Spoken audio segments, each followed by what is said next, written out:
हम लोग life processes कहते हैं। सपोज तुम लोग इस वीडियो को देख रहे हो एंड मैं पढ़ा रहा हूँ, तो हमें इस अर्थ में सर्वाइव करने के लिए, जिंदा रहने के लिए क्या क्या चीजें परफॉर्म करनी पड़ेगी। क्या हम लोगों को पढ़ाई करना होगा केवल? क्या हम लोग गेम्स खेलेंगे तो हम लोग इस वर्ल्ड में, इस अर्थ पे सर्वाइव कर लेंगे?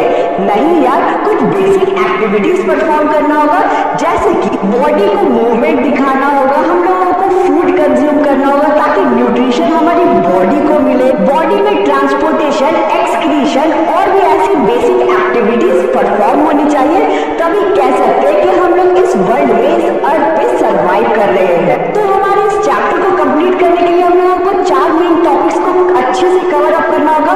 पहला nutrition, second respiration, third transportation and fourth excretion. ये चारों टॉपिक को अच्छे से डिस्कस करेंगे एंड आग लगा देंगे इस चैप्टर में। तो अब चलो ऊपर से जानते हैं एंड थोड़ा समझ लेते हैं कि ये जो चारों टॉपिक्स है वो आखिर है क्या। तो यार अब तुम्हारी स्क्रीन में पहला फ्लो चार्ट आ रहा होगा, इसके अकॉर्डिंग बहुत ही अच्छे से समझते हैं। तो तुम लोग देख सकते हो कि लाइफ प्रोसेसेस 4 पार्ट में डिवाइडेड है। पहला न्यूट्रिशन, इसका क्या मतलब होता है? सिंपल मैनर में समझे तो nutrition is the process of obtaining food and utilising it. नहीं समझ आया? अच्छे से समझाता हूँ।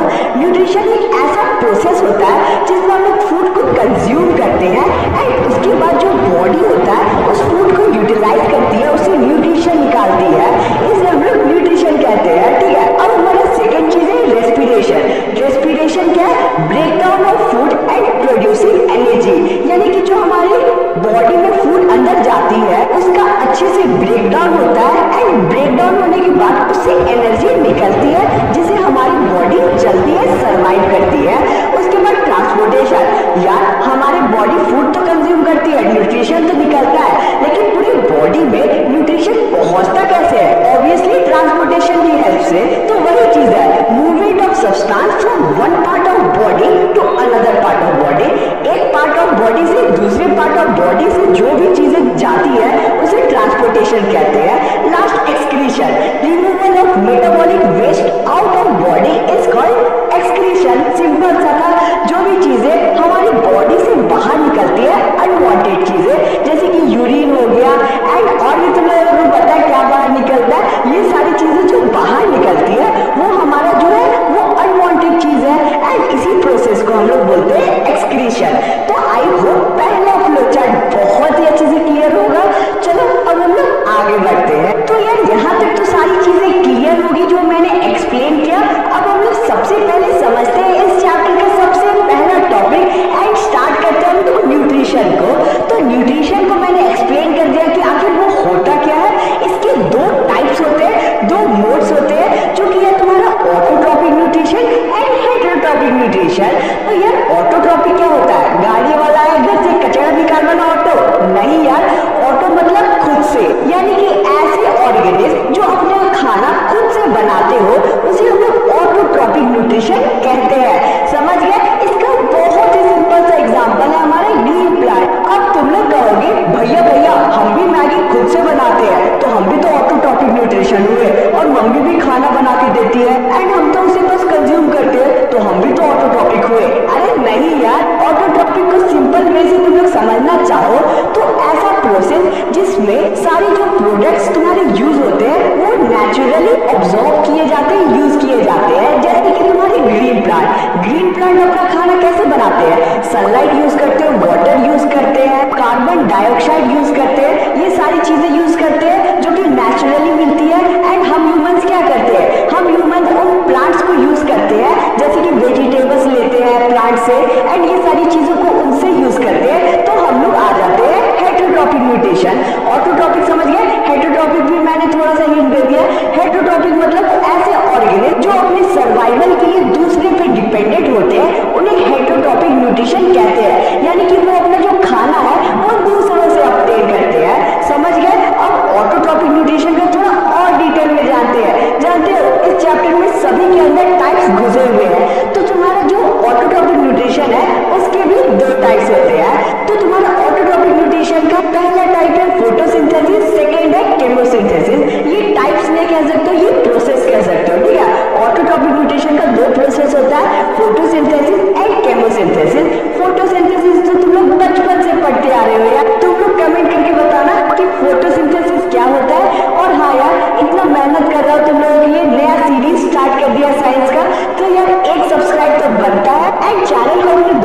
जरूर रिकमेंड करना, क्योंकि trust me worth it channel होगा, पूरे साइंस को बहुत ही अच्छे से कवर करेंगे। तो photosynthesis is the process in which green plant make their own food with the help of water and carbon dioxide in the presence of sunlight and chlorophyll. Simple भाषा में अगर फोटोसिंथेसिस को डिफाइन करना होगा तो ये बेस्ट है, ठीक है। फोटोसिंथेसिस एक ऐसा प्रोसेस होता है जिसमें ग्रीन प्लांट खुद का खाना बनाते हैं सिंपल इनऑर्गेनिक कंपाउंड की हेल्प से, जैसे कि तुम्हारा कार्बन डाइऑक्साइड हो गया, वाटर हो गया, in presence of sunlight and chlorophyll, उसे फोटोसिंथेसिस कहते हैं। समझ गए यहाँ तक? तो अब हम लोग फोटोसिंथेसिस का प्रोसेस प्लांट में कैसे होता है वो समझते हैं। सबसे पहले तो ग्रीन प्लांट जो कार्बन डाइऑक्साइड एटमॉस्फेयर में प्रेजेंट होती है, उनके आसपास जो प्रेजेंट होते हैं, उसे टाइनी पोर स्टोमाटा की हेल्प से अपने लीव्स के थ्रू अंदर प्लांट में ले आते हैं। फिर जो हमारे प्लांट्स होते हैं वो अपने रूट से यानी कि जड़ों से पानी को ऑब्जॉर्व करके ऊपर लाते हैं एंड उसके बाद सनलाइट को,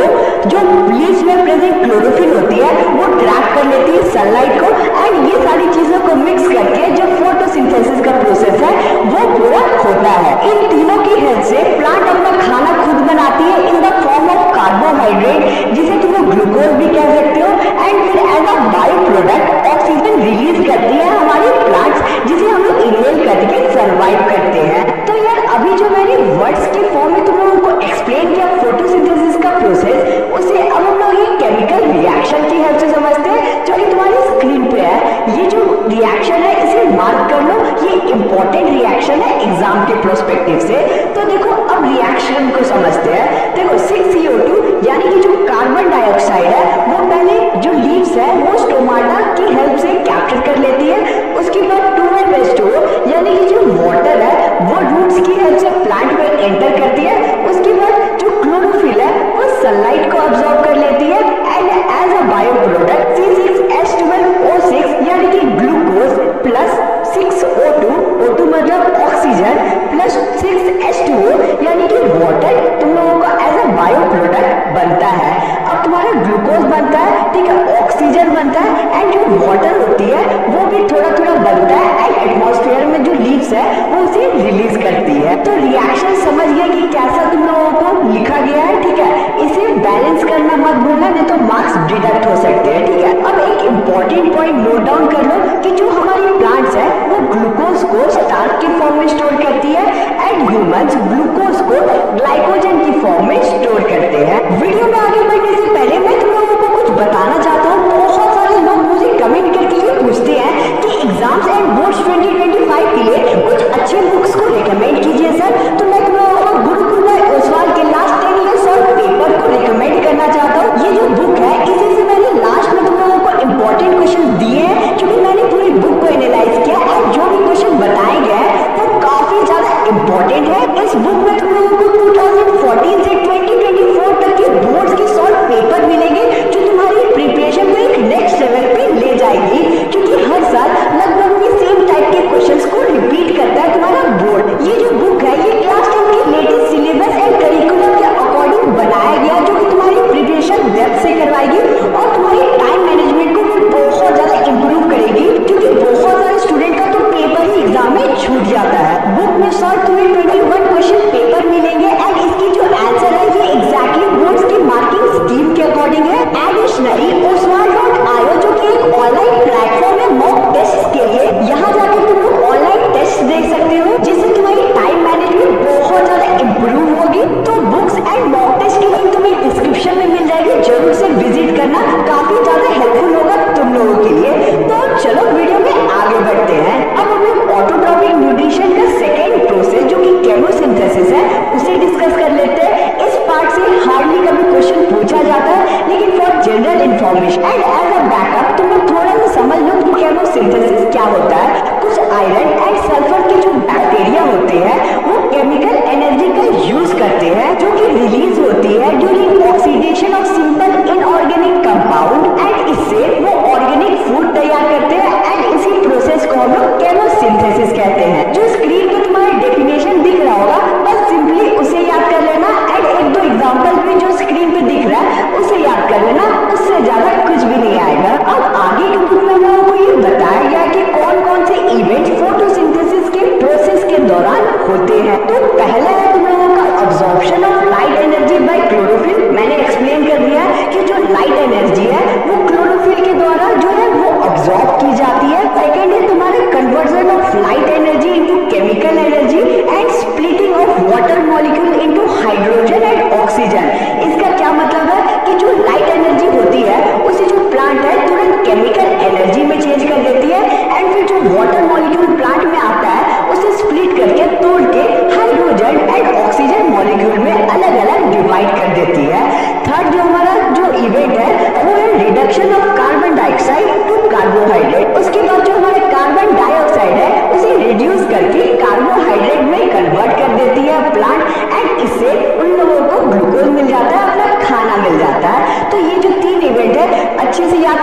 समझ लेना, मैंने एक्सप्लेन कर दिया है। कहीं दिक्कत होगी कमेंट करना, तुम्हारे आयुष भैया तुम्हारे जरूर रिप्लाई करेंगे।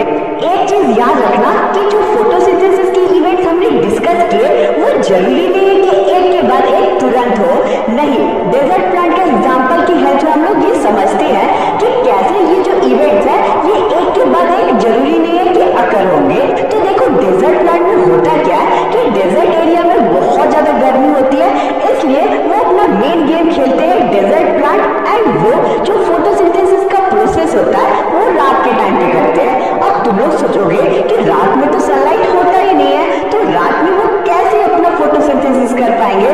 तो यार वो करते क्या है कि सुबह के टाइम पे जो क्लोरोफिल होता है वो सनलाइट ऑब्जॉर्व कर लेता है एंड उसके बाद उसे स्टॉक में रखता है, एंड जैसे ही सनसेट होती है, रात होती है, तो वो कार्बन डाइऑक्साइड को अंदर इनहेल कर लेते हैं, यानी कि अपने अंदर ले लेते हैं, एंड स्टॉक में जो सनलाइट को रखते हैं उसे यूज करके वो फोटोसिंथेसिस का प्रोसेस करते हैं।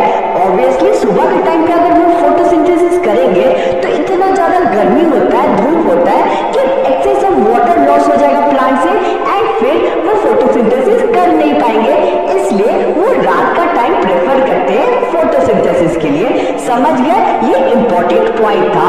एक चीज याद रखना कि अगर तुम लोगों को मेरी हैंड रिटन 10th के नोट्स चाहिए होगा, एंड ये जितने भी पीडीएफ तुम लोग देख रहे हो, नोट्स देख रहे हो स्क्रीन पे, ये चाहिए होगा तो टेलीग्राम ग्रुप ज्वाइन कर लेना, link description and comment area में पिन है। और हाँ यार, मुझे पर्सनली इंस्टाग्राम पे भी तुम लोग फॉलो कर सकते हैं, वहाँ मेरे लाइफ के बारे में बहुत सारी चीजें तुम लोगों को पता होगी। दोनों के link description and comment area में मिल जाएगा। चलो अब आगे बढ़ते हैं। तो यार अब तुम लोगों को मैं एक नए टर्म से हाथ मिलवाना चाहता हूँ जो कि है क्लोरोप्लास्ट। क्लोरोप्लास्ट क्या होता है? वो एक ग्रीन डॉट्स होते हैं जो कि प्लांट्स के सेल में प्रेजेंट होते हैं। इन्हें सेल ऑर्गेनिल्स भी कहते हैं या कह सकते हैं क्लोरोप्लास्ट कहते हैं। ये जो क्लोरोप्लास्ट होते हैं इनमें भर भर के क्लोरोफिल प्रेजेंट होती है जो कि सनलाइट को ट्रैप करती है एंड जिससे सनलाइट प्लांट में एंटर करती है। अब हम लोग बात करते हैं स्टोमाटा के बारे में। Stomata the tiny pores present in cell leaves. इसका दो मेन फंक्शन होता है, पहला एक्सचेंज ऑफ गैस, सेकंड है removal of excess of water. Exchange of gas यानी कि ये O2 और CO2 को एक्सचेंज करने में हेल्प करती है, एंड सेकंड जो एक्सेस वाटर जनरेट हो जाता है प्लांट में उसे स्टोमाटा की हेल्प में एटमॉस्फेयर में छोड़ दिया जाता है। ये दो मेन फंक्शन है, याद कर लें। अब हम लोग स्टोमाटा के डायग्राम को डिस्कस कर लेते हैं जो काफी ज्यादा इंपॉर्टेंट है। क्वेश्चन पूछे जाते हैं इस फिगर से, इसलिए अच्छे से समझना जो मैं बता रहा हूँ। अब आगे तुम्हारी स्क्रीन पे स्टोमाटा का एक फिगर आया होगा, एक है क्लोज स्टोमाटा, एक है ओपन स्टोमाटा। ये दोनों स्टोमाटा से बहुत ज्यादा क्वेश्चन पूछे जाते हैं, फिगर भी बनाने पूछ सकता है तुम्हारे एग्जाम में, तो इन दोनों स्टोमाटा को प्रैक्टिस कर लेना। एंड ये जो स्टोमाटा का ओपनिंग एंड क्लोजिंग होता है वो कैसे होता है ये सारी चीजें डिस्कस करते हैं। तो देखो यार, इस फिगर में तुम लोगों का सबसे इंपॉर्टेंट है guard cell. Guard cell kidney shaped cell होता है जो कि मैनेज करता है opening and closing of stomata में। अब आगे हम लोग ये डिस्कस करते हैं कि आखिर एक स्टोमाटा कैसे खुलता है, कैसे बंद होता है। तो यार सिंपल सा प्रोसेस है, क्या होता है वो समझो। होता क्या है कि सुबह के टाइम पे जो हमारी गार्ड सेल होती है वो वाटर अब्सॉर्ब कर लेती है, अपने अंदर भर लेती है, एंड वो खुल जाती है, स्वेल हो जाती है, जिससे जो स्टोमेटा का ओपनिंग है, पोर है, वो ओपन हो जाता है, जिससे एसेंशियल फंक्शन परफॉर्म होती है, एंड फोटोसिंथेसिस का जो प्रोसेस है वो परफॉर्म करती है प्लांट। अब सेकेंड है कि रात के टाइम पे होता क्या है कि जो हमारी स्टोमाटा है वो जो पानी है उसे छोड़ देती है, जिससे जो स्टोमेटा है वो स्विंग कर जाती है, एंड जिसके कारण जो हमारी स्टोमेटल पोर है वो बंद हो जाती है। रात के टाइम पे जो स्टोमाटा है वो बंद इसलिए हो जाती है ताकि जो वाटर मॉलिक्यूल्स है वो हवा में उड़ ना जाए, क्योंकि ऑब्वियसली रात के टाइम पे जो फोटोसिंथेसिस का प्रोसेस है वो परफॉर्म नहीं कर रही होती है प्लांट, इसलिए वो अपने पानी को बचाने के लिए स्टोमाटा को बंद कर देती है। एंड इसी की वजह से opening and closing of stomata इतना ज्यादा इंपॉर्टेंट है। कैसे फंक्शन होता है उसका वो भी समझ गए होंगे। तो हम लोगों को ऑटोट्रॉपिक न्यूट्रिशन यहाँ कंप्लीट होता है। अब हम लोग डिस्कस करते हैं हेटेरोट्रॉपिक न्यूट्रिशन को, जिसके कुछ टाइप्स होते हैं, एंड वो जो टाइप्स एंड इंटरेस्ट में बहुत इजी है एंड तुरंत तुम लोग समझ जाओगे। तो हेटेरोट्रॉपिक न्यूट्रिशन वो होता है जिसमें कोई भी ऑर्गेनिज्म दूसरे ऑर्गेनिज्म पे डिपेंड होता है फूड के लिए सर्वाइव डिपेंड होते हैं वो ग्रीन प्लांट्स पे डिपेंड होते हैं, एनिमल्स पे डिपेंड होते हैं अपनी सर्वाइवल के लिए, अपने फूड के लिए। तो हम लोग हैं हेटेरोट्रॉपिक न्यूट्रिशन। हेटेरोट्रॉपिक न्यूट्रिशन के बेसिकली 3 टाइप्स होते हैं। पहला तुम लोगों का सैप्रोफाइटिक न्यूट्रिशन, सेकेंड है पैरासाइटिक न्यूट्रिशन, थर्ड है होलोजोइक न्यूट्रिशन। चलो इन तीनों को बहुत ही अच्छे से समझते हैं। सबसे पहला न्यूट्रिशन है सैप्रोफाइटिक न्यूट्रिशन, ऐसा मोड ऑफ न्यूट्रिशन जिसमें ऑर्गेनिज्म सड़े हुए डेड प्लांट्स या एनिमल से अपने फूड को ऑब्टेन करके जिंदा रहता है, उसे हम लोग सैप्रोफाइटिक मोड ऑफ न्यूट्रिशन कहते हैं। इसका कॉमन एग्जांपल है बैक्टीरिया एंड फंगाई। अब हमारा सेकेंड मोड ऑफ न्यूट्रिशन है पैरासाइटिक मोड ऑफ न्यूट्रिशन, जिसमें जो लिविंग ऑर्गेनिज्म होता है वो दूसरे ऑर्गेनिज्म पे जिंदा रहता है, सर्वाइव करता है बिना उस ऑर्गेनिज्म को मारे। इसका बहुत ही कॉमन एग्जांपल है लाइस, यानी कि जो तुम्हारे हेड में लाइस होता है ना, वो कॉमन एग्जांपल है कि वो तुम्हें हार्म भी नहीं पहुंचाता है एंड धीरे धीरे बस तुम्हारे ब्लड की हेल्प से वो जिंदा रहता है बिना तुम्हें कोई नुकसान पहुंचाए। अब हमारा थर्ड है होलोजोइक न्यूट्रिशन। इसमें जो लिविंग ऑर्गेनिज्म होता है वो सॉलिड और कॉम्प्लेक्स फूड को इंटेक करता है, इंजेक्शन की हेल्प से अंदर लेता है एंड अनडाइजेस्टेड फूड को इंजेक्शन की प्रोसेस के थ्रू बॉडी से बाहर निकाल देता है। इन इसका सबसे कॉमन एग्जांपल है एनिमल्स एंड ह्यूमन। तो यार यही था हम लोगों का हेटेरोट्रॉपिक मोड ऑफ न्यूट्रिशन। देखो यार, ह्यूमन में न्यूट्रिशन को एक्सट्रैक्ट करने का प्रोसेस डाइजेस्टिव सिस्टम से स्टार्ट होता है। ह्यूमन डाइजेस्टिव सिस्टम में elementary kanal and associated glands present होते हैं एंड एलिमेंट्री कनाल में भी अलग अलग ऑर्गन्स प्रेजेंट होते हैं, जैसे कि mouth, oesophagus, stomach, small intestine and large intestine. वैसे ही एसोसिएटेड ग्लैंड्स में तुम्हारा liver, pancreas and salivary gland present होते हैं।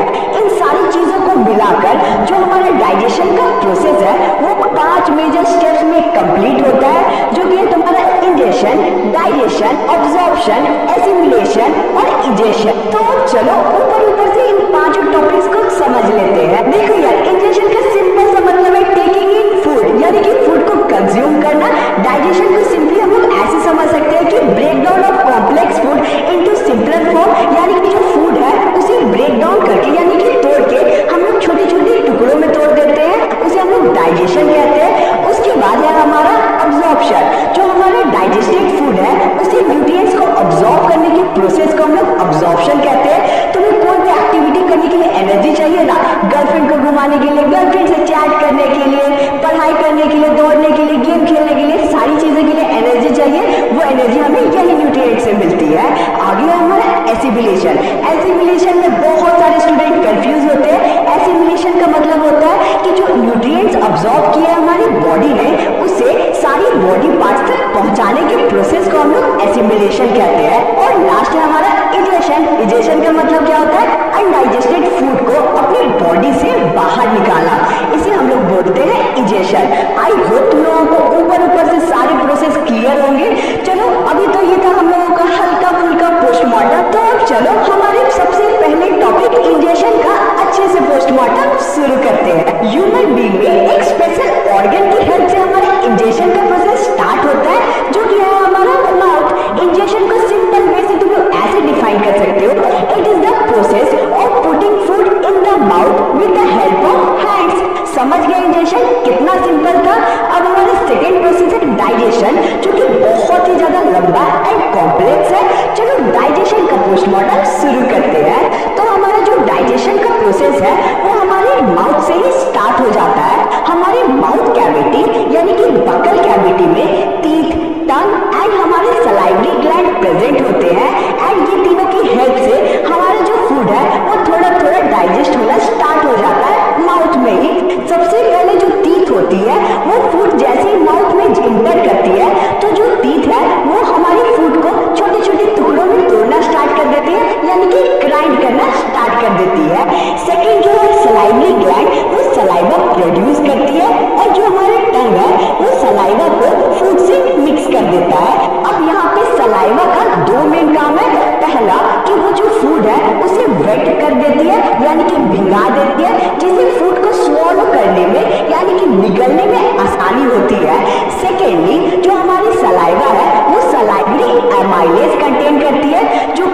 कॉम्प्लेक्स स्टार्च को सिंपलर फॉर्म ऑफ शुगर में कन्वर्ट कर देती है, जिससे माउथ में ही जो फूड है वो स्लाइटली डाइजेस्ट हो जाती है।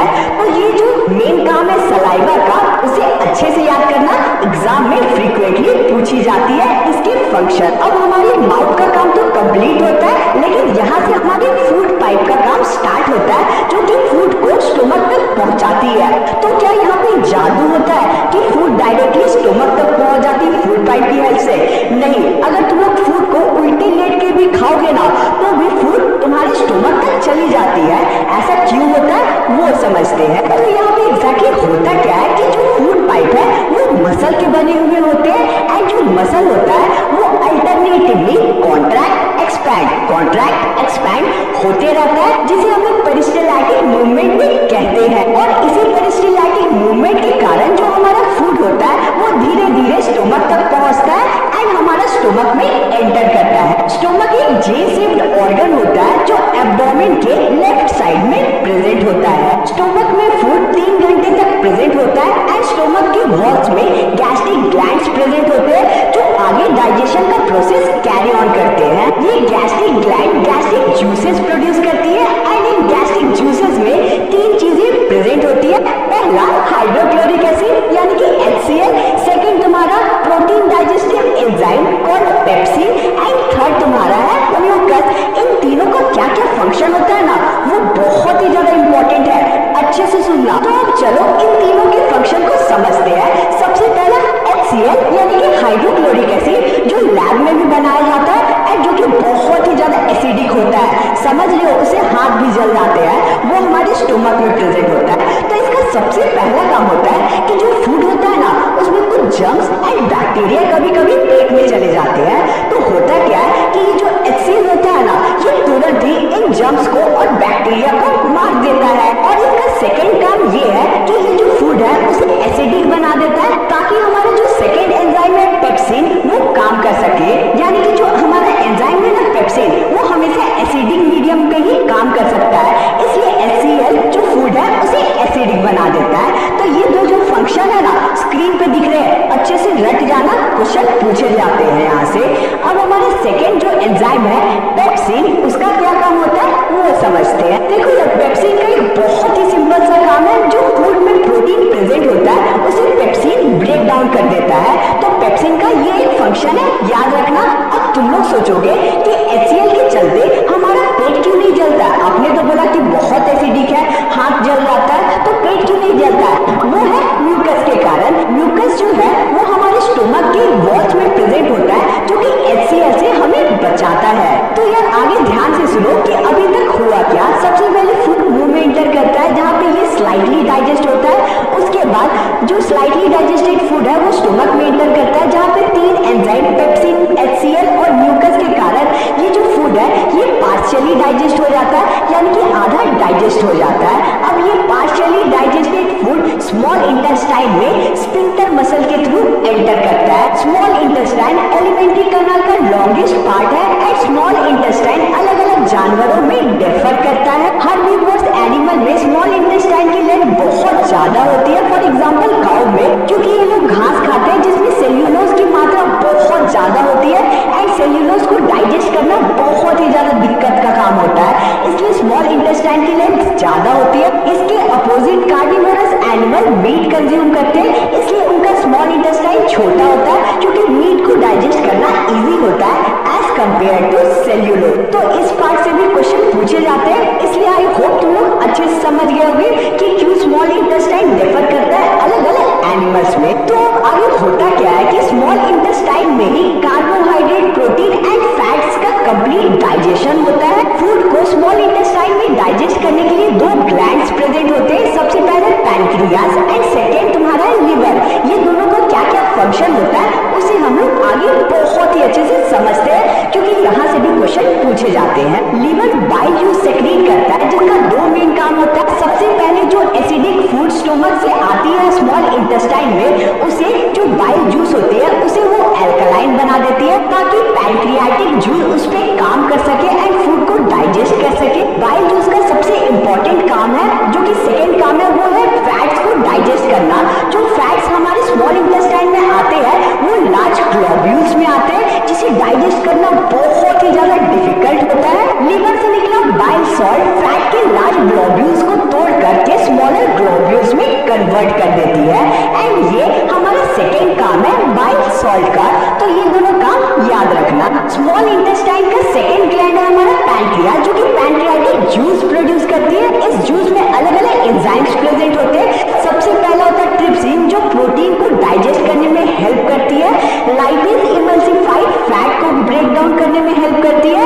एंड अमाइलेज कॉम्प्लेक्स स्टार्च को सिंपलर फॉर्म में तोड़ देती है। और यहाँ लिवर एंड पैंक्रियाज का काम पूरे अच्छे तरीके से कंप्लीट हो जाता है। अब स्मॉल इंटेस्टाइन का फाइनल काम उसके वॉल्स में प्रेजेंट इंटेस्टिनल जूसेस का होता है, जो प्रोटीन को एमिनो एसिड में, कॉम्प्लेक्स कार्बोहाइड्रेट को ग्लूकोज और फैट्स को फैटी एसिड एंड ग्लाइसरॉल में कन्वर्ट कर देती है। एंड इसी के साथ न्यूट्रिशन इन ह्यूमन बीइंग का सबसे लंबा एंड कॉम्प्लेक्स प्रोसेस डाइजेशन का यहाँ कंप्लीट होता है। आई होप डाइजेशन में भी कोई भी दिक्कत नहीं आई होगी।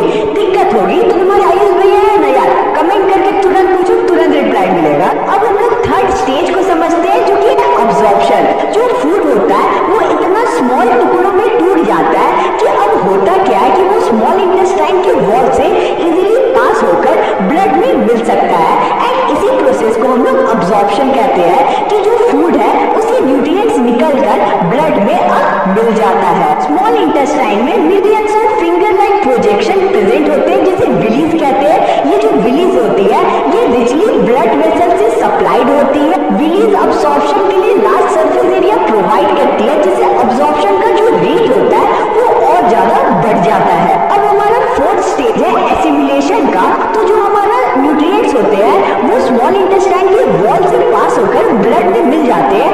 एंड यही ब्लड एसिमिलेशन का काम करती है। एंड जो ब्लड होती है वो पूरे बॉडी में फ्लो करके न्यूट्रिएंट्स हर बॉडी पार्ट तक पहुंचाते हैं, जिससे हमें एनर्जी मिलती है अपनी डे टू डे लाइफ की एक्टिविटीज करने के लिए। एंड इसी प्रोसेस को एसिमिलेशन कहते हैं। एंड एसिमिलेशन भी कंप्लीट होता है। अब हमारा लास्ट स्टेज है इजेशन का। तो जो हमारा फूड होता है वो कंप्लीटली डाइजेस्ट नहीं हो पाता है, इसलिए वो स्मॉल इंटेस्टाइन से लार्ज इंटेस्टाइन में फिर से चला जाता है, जहाँ पे मिलियंस ऑफ फिर से विलीज प्रेजेंट होते हैं, जो कि अनडाइजेस्टेड फूड से जितना हो सके उतना वाटर को ऑब्जॉर्ब कर लेती है एंड फिर एनस के थ्रू बाहर निकाल देती है। और बाकी की वेस्ट मटेरियल एनल स्फिंक्टर के थ्रू बॉडी से बाहर आ जाती है। यानी कि जो तुम लोग सुबह सुबह बाथरूम जाते हो ना, वो तुम्हारे एनल स्फिंक्टर के थ्रू बाहर आ जाती है। समझ गए कि क्या प्रोसेस था हमारी न्यूट्रिशन इन ह्यूमन बीइंग का। आई होप तुम लोगों को टॉपिक अच्छा लगा होगा। अमीबा एक यूनिसेल्युलर ऑर्गेनिज्म है, यानी कि एक ऐसा ऑर्गेनिज्म है जो केवल एक सेल से बना हुआ है। ये बेसिकली तुम लोगों को वाटर रिसोर्सेज के पास देखने को मिलते हैं, जैसे कि रिवर्स एंड लेक्स के आसपास। तो अब इन्हें ढूंढने मत निकल जाना तुम लोग, क्योंकि ये नेकेड आई से कभी नहीं दिखते हैं। इन्हें देखने के लिए माइक्रोस्कोप की जरूरत पड़ती है। ये वाटर रिसोर्सेज में present small animals and plants को खाकर इनटेक करके सर्वाइव करते हैं। ये जो न्यूट्रिशन का मोड को फॉलो करते हैं वो है होलोजोइक मोड ऑफ न्यूट्रिशन। अगर तुम लोगों को होलोजोइक मोड ऑफ न्यूट्रिशन के बारे में नहीं पता है तो इस वीडियो को प्रेफर कर लेना। लाइफ प्रोसेसेस का इंपॉर्टेंट पार्ट है एंड पहला पार्ट है, लिंक डिस्क्रिप्शन में मिल जाएगा। अब तुम लोग सोचोगे कि केवल ये एक सेल से बना हुआ है तो इसके पास तो कोई ऑर्गन नहीं होगा। तो तुम लोग सही हो, इनके पास कोई भी ऐसा ऑर्गन नहीं होता है जिससे ये फूड को इंटेक कर पाए, डाइजेस्ट कर पाए एंड बाहर निकाल पाए। तो इस पूरे वीडियो में हम लोग लिटरली यही देखेंगे कि अमीबा का न्यूट्रिशन का प्रोसेस कैसे पूरा होता है, क्योंकि केवल ये सिंगल सेल से बने होते हैं। अमीबा जिस प्रोसेस से फूड को ऑब्टेन करते हैं उस प्रोसेस को हम लोग बेसिकली फैगोसाइटोसिस कहते हैं। फैगोसाइटोसिस का मतलब होता है सेल फीडिंग। अमीबा का न्यूट्रिशन का प्रोसेस 5 मेजर स्टेप में कंप्लीट होता है। पहला इंजेशन, सेकंड डाइजेशन, थर्ड तुम्हारा है absorption, fourth assimilation and fifth है तुम्हारा इजेशन। तो चलो अमीबा का पोस्टमार्टम शुरू करते हैं। हमारा सबसे पहला मेजर स्टेप है इंजेशन का, जिसमें फूड ऑर्गेनिज्म की बॉडी के अंदर जाती है। अमीबा के पास कोई भी स्पेसिफिक ऑर्गन नहीं होता है जिससे वो फूड को अपने अंदर इंटेक कर पाए,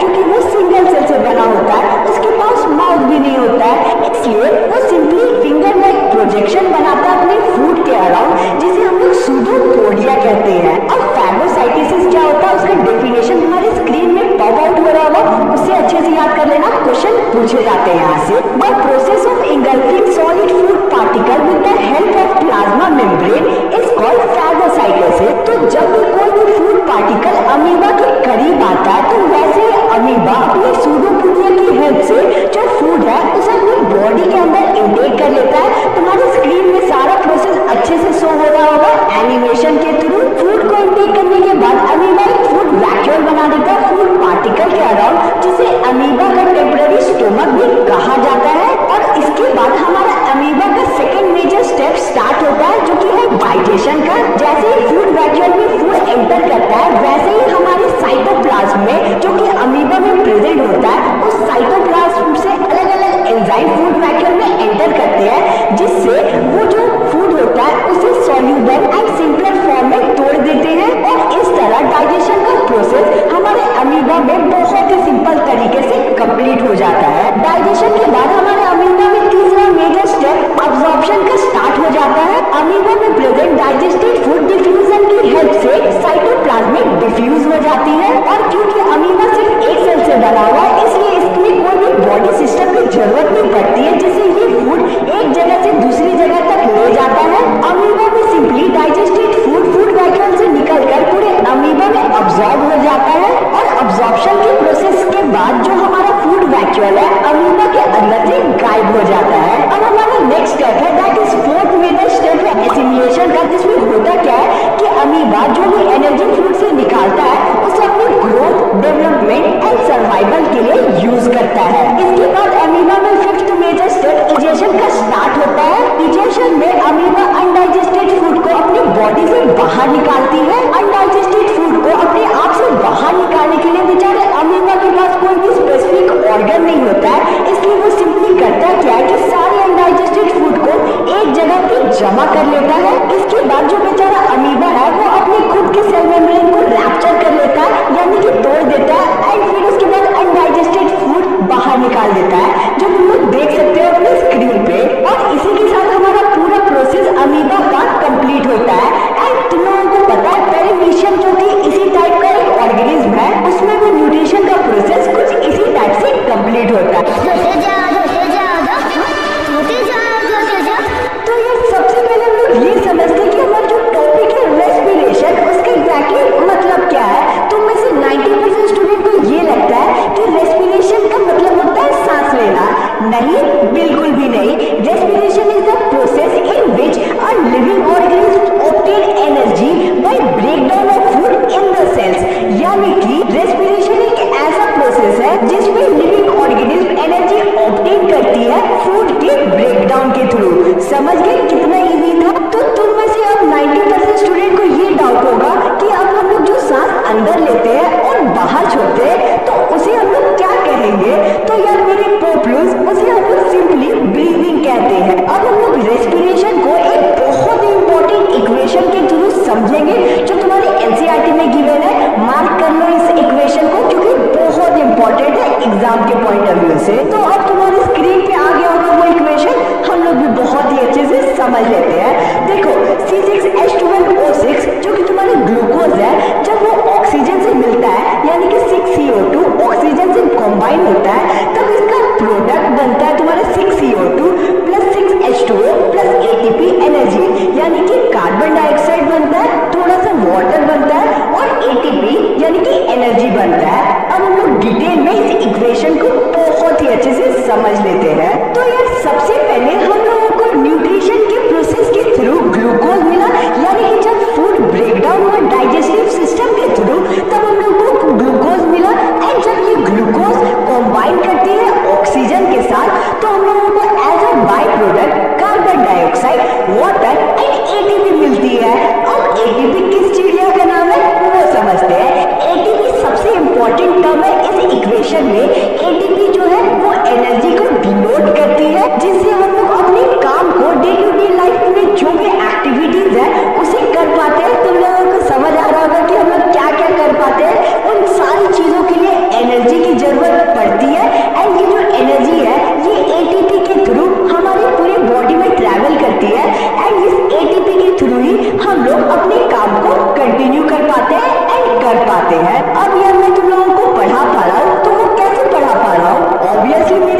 कर रही होगी, एनर्जी वहां से मुझे मिल रहा है, तभी मैं तुम लोगों को पढ़ा पा रहा हूँ। एटीपी का फुल फॉर्म होता है एडिनोसिन ट्राइफॉस्फेट एंड ये हमारी बॉडी की एनर्जी है। अब यार एटीपी के बारे में समझ गए जो समझना था। अब तुम्हारे स्क्रीन पे इंपॉर्टेंट क्वेश्चन आ रहा है, ये है तुम्हारा differentiate between respiration and breathing, जो बहुत बार पूछी जाती है एग्जाम में, तो अच्छे से पढ़ लेना एंड मैं भी तुम लोगों को एक्सप्लेन कर देता हूँ सारे डिफरेंसेस को। तो यार सबसे पहला डिफरेंस है तुम्हारा रेस्पिरेशन में कि it is a oxidative breakdown of respiratory substance, और ब्रीथिंग का क्या मतलब होता है, it is a process of taking O2 and giving out CO2। यानी कि जो फर्स्ट पॉइंट है ना, उसमें सिंपल सा तुम लोगों को डेफिनेशन बता दिया गया है, याद कर लेना, ठीक है। सेकंड पॉइंट है तुम लोगों का, it is a biochemical process, यानी कि रेस्पिरेशन एक बायोकेमिकल प्रोसेस है, याद रखना। और इसके डिफरेंस में है it is a physical process, यानी कि ब्रीथिंग में हम लोगों का फिजिकल प्रोसेस इन्वॉल्व होता है, समझ गए। तीसरा पॉइंट हम लोगों का, रेस्पिरेशन प्रोड्यूस एनर्जी, यानी कि तुम लोगों को मैंने एक्सप्लेन किया कि रेस्पिरेशन जब होता है तो उससे एनर्जी प्रोड्यूस होती है, ठीक है। अब थर्ड तुम्हारा जो ब्रीथिंग है उसमें कंज्यूम्स एनर्जी, यानी कि ब्रीथिंग में एनर्जी कंज्यूम होती है और रेस्पिरेशन में जो एनर्जी है वो प्रोड्यूस होती है।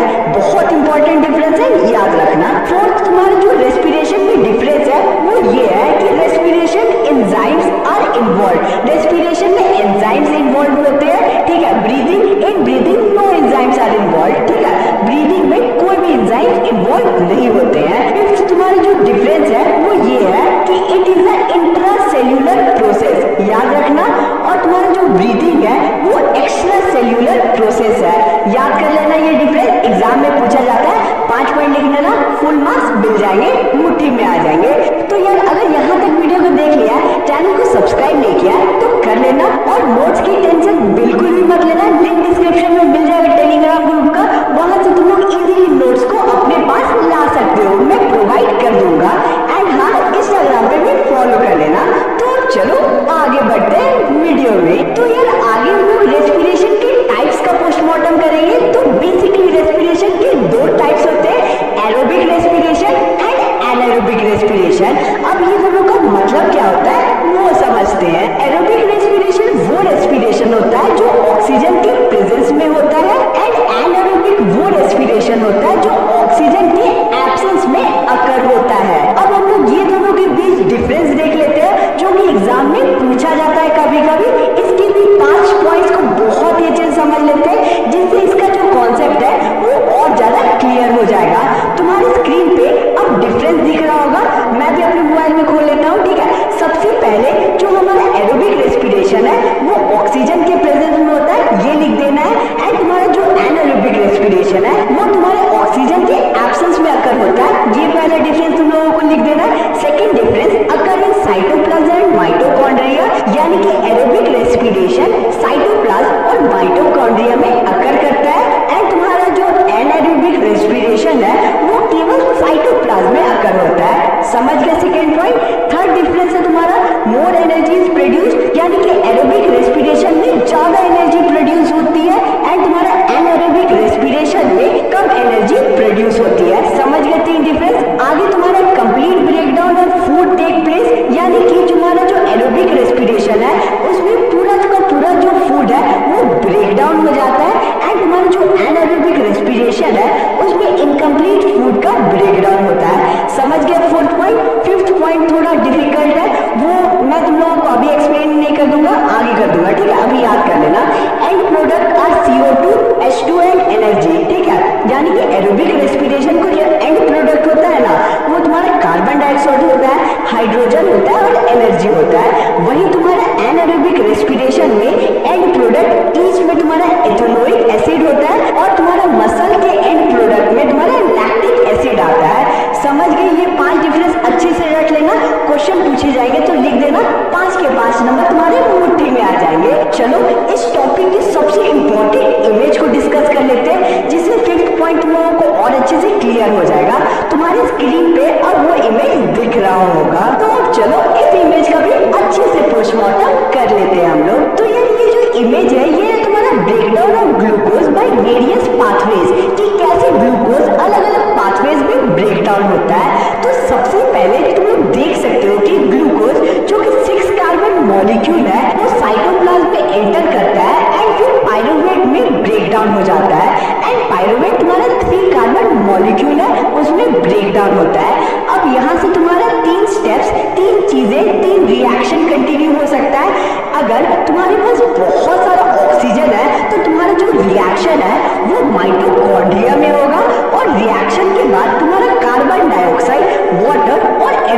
रिलीज होगी जो नॉर्मली होती है।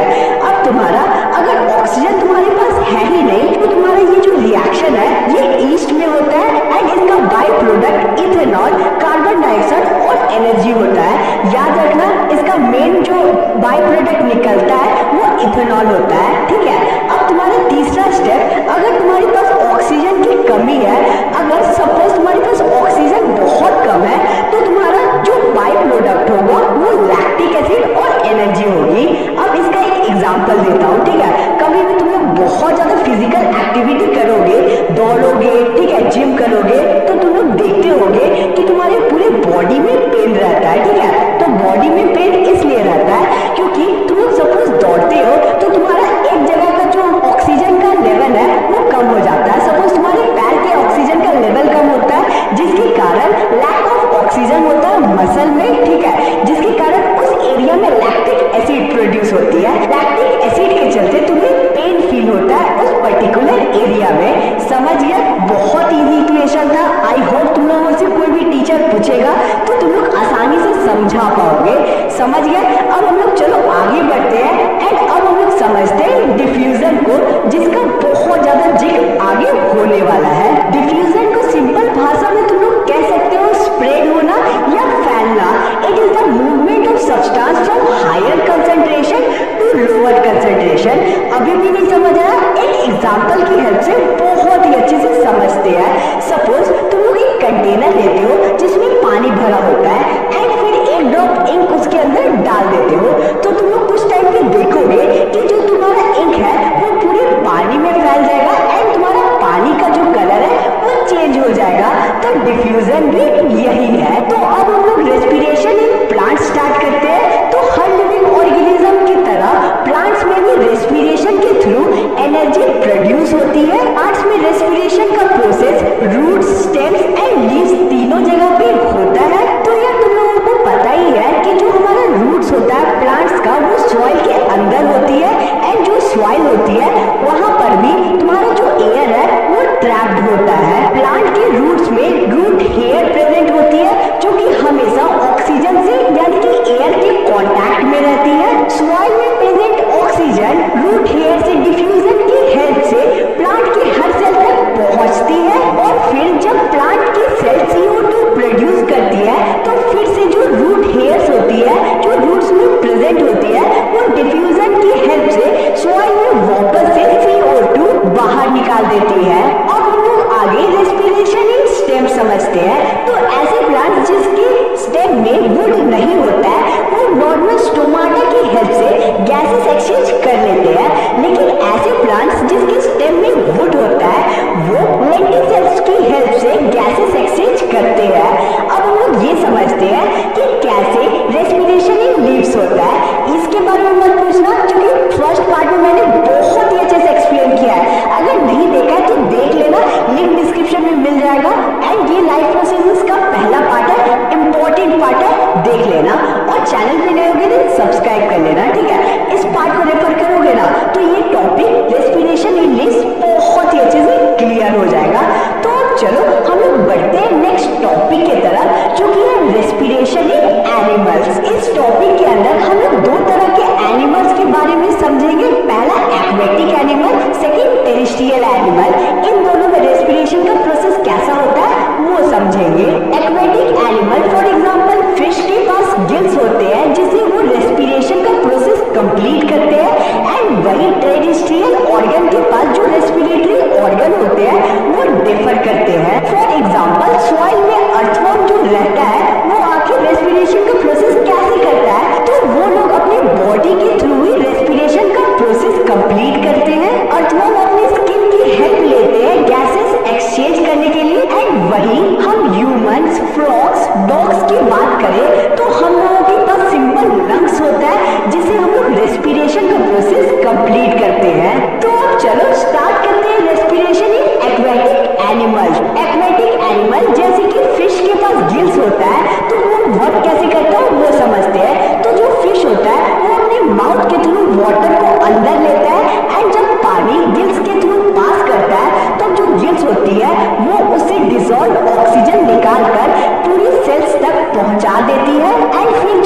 छोड़ देते हैं। एक चीज याद रखना कि ब्रीदिंग रेट एक्वेटिक एनिमल में बहुत ज्यादा होती है as compare to terrestrial animal.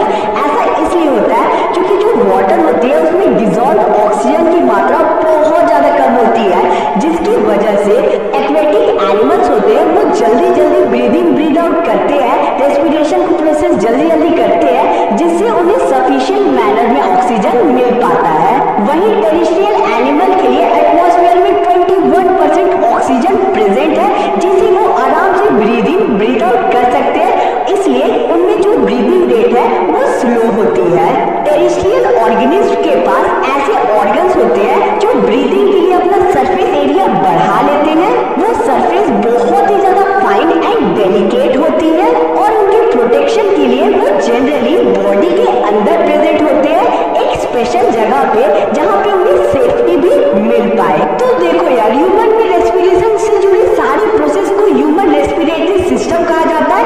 इसके अंदर तुम्हारे मेन ऑर्गन जो इन्वॉल्व होते हैं वो है तुम्हारा nose, pharynx, larynx, nasal cavity, bronchi, bronchioles and alveoli. इन सारे मेन ऑर्गन्स के चलते हम लोग सांस ले पाते हैं एंड सर्वाइव करते हैं। तो समझ लो, स्टोरी की फॉर्म में हम लोग ये समझेंगे कि एग्जैक्टली हम लोग सांस कैसे लेते हैं और सर्वाइव कैसे करते हैं, क्योंकि तुम लोग भी सोचते होंगे कि एग्जैक्टली सांस कैसे लेते हैं, कोई जादू तो होता नहीं है। तो चलो प्रोसेस को बहुत ही अच्छे से समझेंगे एंड पोस्टमार्टम करेंगे। तो यार पॉपुलस, हमारी रेस्पिरेशन का प्रोसेस नोज से स्टार्ट हो जाता है। जो भी एयर हमारे सराउंडिंग में प्रेजेंट होता है, नोज पहले उसे इनहेल कर लेती है। नोज में 2 होल्स प्रेजेंट होते हैं, उसे हम लोग नॉस्ट्रिल कहते हैं। एंड नॉस्ट्रिल में तुम्हारा fine hair and mucus present होता है। इनका ये काम होता है कि जो भी डस्ट पार्टिकल नोज में एंटर करता है उसे ये रोक लेते हैं ताकि ये लंग्स तक ना पहुंच पाए, या कह सकते हो कि ये एयर की फिल्ट्रेशन का काम करता है। यहाँ से फिल्टर्ड एयर तुम्हारे फेरिंक्स एंड लैरिंक्स के थ्रू ट्रैवल करता है। फेरिंक्स तुम्हारे थ्रोट के ऊपर प्रेजेंट होते हैं एंड लैरिंक्स तुम्हारा थ्रोट में प्रेजेंट होते हैं। लैरिंक्स को तुम लोग वॉइस बॉक्स भी कहते हो। तो यहाँ से एयर पास होते हुए तुम्हारा ट्रैकिया में जाता है, जिसे तुम लोग विंड पाइप के भी नाम से जानते हो। विजुअल्स के थ्रू तुम लोग और अच्छे से समझ सकते हो, ठीक है। आगे होता क्या है कि तुम्हारा जो थ्रोट है उसमें रिंग्स ऑफ कार्टिलेज प्रेजेंट होते हैं, या विंड पाइप में रिंग्स ऑफ कार्टिलेज प्रेजेंट होते हैं, जो सपोर्ट देता है ताकि तुम्हारा जो विंड पाइप एंड थ्रोट है वो कोलैप्स ना हो जाए। अगर ये कोलैप्स होता है तो तुम लोग सांस नहीं ले पाओगे एंड डेथ हो जाएगी, इसलिए ये सपोर्ट करता है। आगे होता क्या है कि जो एयर है वो विंड पाइप से होते हुए तुम्हारे 2 ब्रोंकाई में डिवाइड हो जाते हैं, जो लंग्स से कनेक्टेड होते हैं, या फिर कह सकते हैं ज्वाइंट होते हैं। एंड ये जो ब्रोंकाई है वो आगे जाके बहुत सारे ब्रांचेस में डिवाइड हो जाते हैं एंड उन ब्रांचेस को हम लोग ब्रोंक्यूल्स कहते हैं। एंड ब्रोंक्यूल्स के एंड में मिलियंस ऑफ एल्वियोली प्रेजेंट होते हैं, जो एक्सचेंज ऑफ गैसेस परफॉर्म करते हैं। ये जो मिलियंस ऑफ एल्वियोली प्रेजेंट होते हैं तुम्हारे लंग्स में, यही मेन काम करते हैं एंड एक्सचेंज ऑफ गैसेस करते हैं। अब चलो हम लोग एल्वियोली के बारे में थोड़ा बहुत जान लेते हैं, ताकि क्वेश्चन पूछा जाए तो तुम लोग इजीली आंसर कर पाओ। अब आगे हम लोगों का एल्वियोली का मेन काम स्टार्ट होगा, इसलिए एल्वियोली आखिर है क्या है, इसका फंक्शन क्या है वो समझते हैं। एल्वियोली बैलेंस शेप के होते हैं, जिसके जो वॉल्स होते हैं वो बहुत ही ज्यादा थिन होते हैं और इनके साथ ब्लड वेसल का एक बहुत ही घना नेटवर्क होता है। एल्वियोली का मेन काम गैसेस एक्सचेंज का होता है, यानी कि पूरी बॉडी से जो CO2 यहाँ तक आती है ना एल्वियोली तक, वो इसे ऑब्जर्व करके बाहर निकाल देते हैं एंड एयर में जो O2 होता है यानी कि ऑक्सीजन होता है उसे ब्लड में दे देते हैं। तो मेन काम एल्वियोली का यही है। तो यार यहाँ तक का वीडियो पसंद आया होगा तो अपने भाई के लिए एक सब्सक्राइब जरूर करना एंड यार वीडियो को शेयर जरूर करना, क्योंकि ट्रस्ट में यार अगर हम लोगों का ये जो साइंस का जो हम लोगों का कॉन्सेप्ट है वीडियोस का, अगर मिड टर्म तक इसमें अच्छा रिस्पॉन्स नहीं आता है तो हो सकता है आगे कंटिन्यू भी ना कर पाऊँ, क्योंकि बहुत ज्यादा मेहनत लगता है इन एनिमेटेड वीडियोस को बनाने के लिए। इसलिए यार छोटा सा रिक्वेस्ट है कि अपने दोस्तों को प्लीज शेयर कर देना वीडियो को एंड जरूर रिकमेंड करना चैनल को, ठीक है। तो अब चलो हम लोग आगे बढ़ते हैं वीडियो में। अब तुम लोग अपनी स्क्रीन पे देख सकते हो कि लंग्स के नीचे एक मसल का सीट बना हुआ है, इसे हम लोग डायफ्राम कहते हैं, जो लंग्स को एंड तुम्हारे एब्डोमेन को सेपरेट करता है।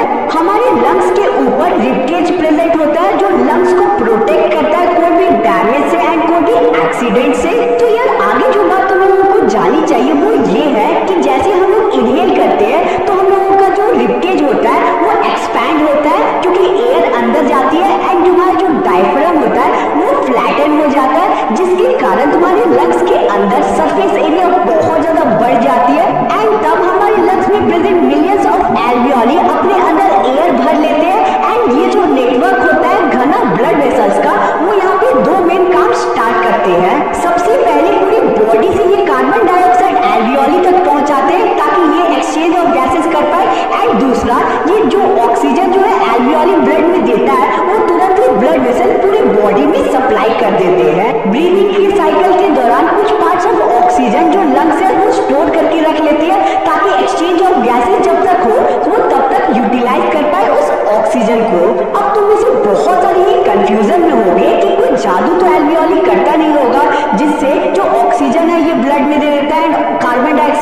निर्णय ले लेता है। यहाँ पे कुछ तो लॉजिक होता होगा ना, तो उस लॉजिक को समझते हैं। तो तुम्हारा जो ब्लड होता है उसमें आरबीसी प्रेजेंट होता है एंड आरबीसी में हीमोग्लोबिन प्रेजेंट होता है। अब हीमोग्लोबिन और तुम्हारा जो ऑक्सीजन है वो दोनों एक दूसरे से प्यार करते हैं एंड एक दूसरे की तरफ अट्रैक्ट होते हैं। जैसे एक लड़का लड़की अट्रैक्ट होता है ना, वैसे ही तुम्हारा जो हीमोग्लोबिन है वो ऑक्सीजन की तरफ अट्रैक्ट होते हैं। इसलिए होता क्या है, जो ऑक्सीजन तुम्हारे एल्वियोली में प्रेजेंट होता है एंड ब्लड में तुम्हारा हीमोग्लोबिन प्रेजेंट होता है, तो ये जो हीमोग्लोबिन है ये ऑक्सीजन को अपने अंदर खींच लेता है, चिपका लेता है एंड फिर पूरे बॉडी में सप्लाई कर देता है। तो इस तरह तुम्हारा एक्सचेंज ऑफ गैसेस एल्वियोली में कंप्लीट होता है। टॉपिक को स्टार्ट करते हैं एंड सबसे पहले ये समझते हैं कि एग्जैक्टली ट्रांसपोर्टेशन होता क्या है, उसके बाद आगे फर्दर मूव करेंगे। तो transportation is the light process in which a substance observed in one part of the body is carried to other parts of body. यानी कि ट्रांसपोर्टेशन एक ऐसा लाइट प्रोसेस है जिसमें कि बॉडी में कोई भी चीज जो ऑब्जर्व होता है वो बॉडी के एक पार्ट से दूसरे पार्ट तक ले जाने के प्रोसेस को ट्रांसपोर्टेशन कहते हैं। ट्रांसपोर्टेशन में मेनली हम लोगों को दो टाइप्स की ट्रांसपोर्टेशन पढ़ना है। पहले transportation in human being and second तुम्हारा ट्रांसपोर्टेशन इन प्लांट्स। दोनों का पोस्टमार्टम करेंगे, आराम से चुकमुकु बैठ जाओ एंड हेडफोन को कानों में डालो ताकि और अच्छा एक्सपीरियंस आ पाए। तो देखो यार, हमारी जो बॉडी है वो मेनली क्या ट्रांसपोर्ट करता है? ऑब्वियसली इसका सही जवाब है ब्लड। ब्लड को हमारा बॉडी हमेशा ट्रांसपोर्ट करते रहता है एंड उसमें जितनी भी एसेंशियल चीज सर्वाइवल के लिए होनी चाहिए वो सारी चीजें प्रेजेंट रहती है, जैसे कि nutrient, CO2, O2, metabolic waste, hormones etcetera. अब आगे हम लोग ये समझते हैं कि एग्जैक्टली सर्कुलेटरी सिस्टम होता क्या है। पूरे बॉडी में जिस सिस्टम की वजह से ट्रांसपोर्टेशन हो पाता है उसे हम लोग ह्यूमन सर्कुलेटरी सिस्टम कहते हैं। सर्कुलेटरी सिस्टम बेसिकली दो टाइप्स में क्लासिफाइड है। पहला तुम लोगों का blood vascular system and second तुम्हारा लिम्फेटिक सिस्टम। तो सबसे पहले हम लोग ब्लड वेस्कुलर सिस्टम समझते हैं, उसके बाद लिम्फेटिक सिस्टम समझेंगे। तो ब्लड वेस्कुलर सिस्टम तीन टाइप्स में आगे क्लासिफाइड है, तीन टाइप्स में क्लासिफाइड है।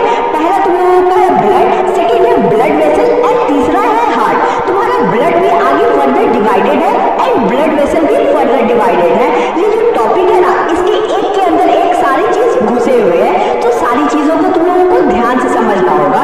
तो सबसे पहले ये समझते हैं कि एग्जैक्टली ब्लड क्या होता है। ब्लड एक फ्लूइड होता है जो तुम लोगों के अलग अलग न्यूट्रिएंट्स को, ऑक्सीजन को एंड मेटाबॉलिक वेस्ट को कैरी करता है एक पार्ट से दूसरे पार्ट बॉडी के। सेकेंड तुम लोगों का ब्लड वेसल। ब्लड वेसल एक पतला सा ट्यूब होता है, एक पतला सा पाइप होता है जो तुम्हारी पूरी जो बॉडी है ना उसमें फैला हुआ रहता है एंड ये जो ब्लड वेसल है इसी के थ्रू तुम्हारा जो ब्लड है वो पूरे बॉडी में सर्कुलेट होता है।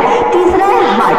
हार्ट का मतलब होता है तुम्हारा दिल जो धड़कता है। तुम लोगों को लगता है कि ये जो दिल है ये प्यार के लिए धड़कता है, लेकिन तुम लोग गलत हो। तुम्हारा जो दिल है वो एक मोटर है जो पूरी बॉडी में ब्लड को पंप करता है। तो तुम लोगों का जो गलत फहमी है ना कि कोई भी डिसीजन तुम्हारे दिल से होता है एंड ब्रेन से होता है, वो गलत है। तुम्हारा सारा डिसीजन जो तुम लोग लेते हो ना वो ब्रेन से होता है। दिल का बस एक काम है, उसे बदनाम मत करना कि प्यार के लिए दिल धड़कता है, नहीं है, बस दिल धड़कता है तुम्हारी पंपिंग के लिए, याद रखना। अब हम लोग थोड़ी डिटेल में ब्लड को समझते हैं एंड बाकी सारी टॉपिक को भी डिटेल में समझते हैं। तो यार ब्लड को सिंपली हम लोग डिफाइन कर सकते हैं कि blood is a fluid that transport oxygen and nutrients to the cell and carries away carbon dioxide and other waste material. तो यार तुम लोगों को समझा दिया मैंने पहले ही कि ब्लड क्या होता है, ठीक है। तो ब्लड के कुछ टाइप्स होते हैं। तो यार ब्लड के बेसिकली दो टाइप्स होते हैं। पहला तुम लोगों का plasma and second blood cell.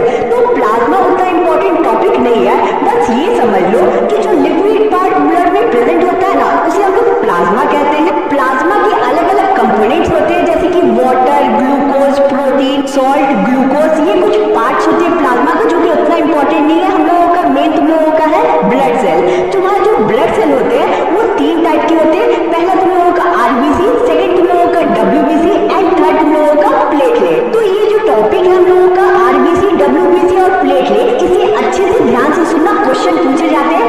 और अभी तक चैनल को सब्सक्राइब नहीं किया है तो क्या कर रहे हो, सब्सक्राइब करो एंड वीडियो को लाइक करो। तो चलो हम लोग इस टॉपिक को और डिटेल में समझते हैं। सबसे पहले हम लोग आरबीसी के बारे में समझते हैं। आरबीसी का फुल फॉर्म होता है रेड ब्लड सेल एंड ये जो रेड ब्लड सेल है ये बोन मैरो में बनाया जाता है बॉडी के द्वारा। जो आरबीसी है उसमें बहुत ही इंपॉर्टेंट प्रोटीन प्रेजेंट होती है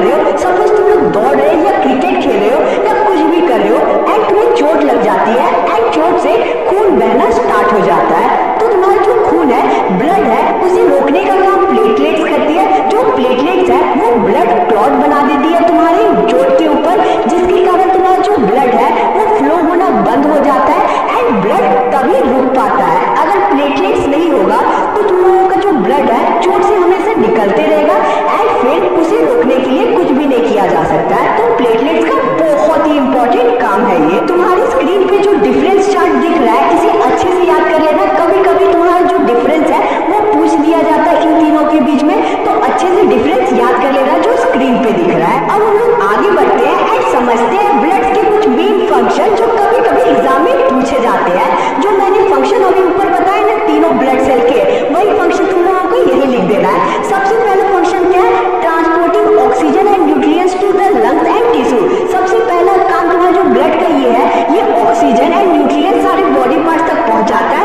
सेकंड तुम लोगों का forming blood clot to prevent excess of blood loss, यानी कि तुम्हारा जो प्लेटलेट्स है या फिर कह सकते हो कि ब्लड है वो ब्लड क्लॉट बना देता है चोट के ऊपर, जिससे हम लोगों का ब्लड लॉस रुकता है। थर्ड है तुम्हारा carrying cell and antibodies that fight infection, यानी कि ये जो इन्फेक्शन से हम लोगों को बचाता है या फिर कोई भी वायरस या फिर जर्म से बचाता है। फोर्थ है तुम लोगों का ये जितने भी वेस्ट होते हैं हम लोगों की बॉडी का, उसे किडनी तक पहुंचाता है, जिससे फिल्ट्रेशन का काम होता है। फिर तुम्हारा है कि ये बॉडी टेम्परेचर को भी रेगुलेट करता है। आई होप पांचों पॉइंट जो स्क्रीन पे दिख रहा है उसे याद कर लेना, बहुत ही इंपॉर्टेंट है। अब हम लोग बढ़ते हैं नेक्स्ट टॉपिक की तरफ, जो कि हम लोगों का ब्लड वेसल। ब्लड वेसल के बारे में मैंने क्या बताया था? ये एक ट्यूब है जो पूरे बॉडी में फैला होता है एंड इसी ट्यूब के थ्रू जो भी ब्लड होता है वो पूरे बॉडी में फ्लो होते रहता है। ठीक है, इतना बताया था मैंने। तुम्हारा जो ब्लड वेसल है उसे फिर से आगे तीन टाइप्स में क्लासिफाइड कर दिया गया है। पहला तुम लोगों का है आर्टरीज, सेकेंड है तुम लोगों का वेन्स एंड थर्ड है तुम लोगों का